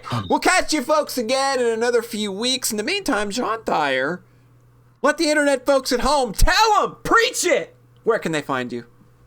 Check farawaytimes.itch.io, and I'll have a new game for y'all up on Friday. It's nice to be making things again. And Rhett. Watch Review Starlight. Fuck yeah! Yeah! Watch Review Starlight! Go watch Yes! Review Starlight! Do it! Find John Thayer. Watch Crunchyroll. No, it's on High Dive. I subscribe to High Dive to watch it. Oh, okay. You can find me at twitch.tv/polyhead. That's where I do everything. Nice. Yep. And in the meantime, remember, we are the podcast that loves you. We're the only ones that love you. That's a show. Thanks for coming out, everybody. I'm gonna host. Who am I hosting? Let's see here. I'm gonna host Dr. Doobie because he's playing an Ace Attorney game of some sort. So if you want to watch somebody play a lawyer game, well, that's what you're gonna do. So we're gonna drop that fat old raid over to Dr. Doobie. And I will catch you folks next time. I'm going to probably stream something this week. I don't know what it'll be. Elden Ring. Elden Ring. Yeah, I'm going to be the next VTuber Everybody's streaming Elden Ring. Elden Ring. All right, Life everybody. is good. Life is good. Life is fantastic. Life is beautiful. And so are each and every one of you. Aww. Rhett immediately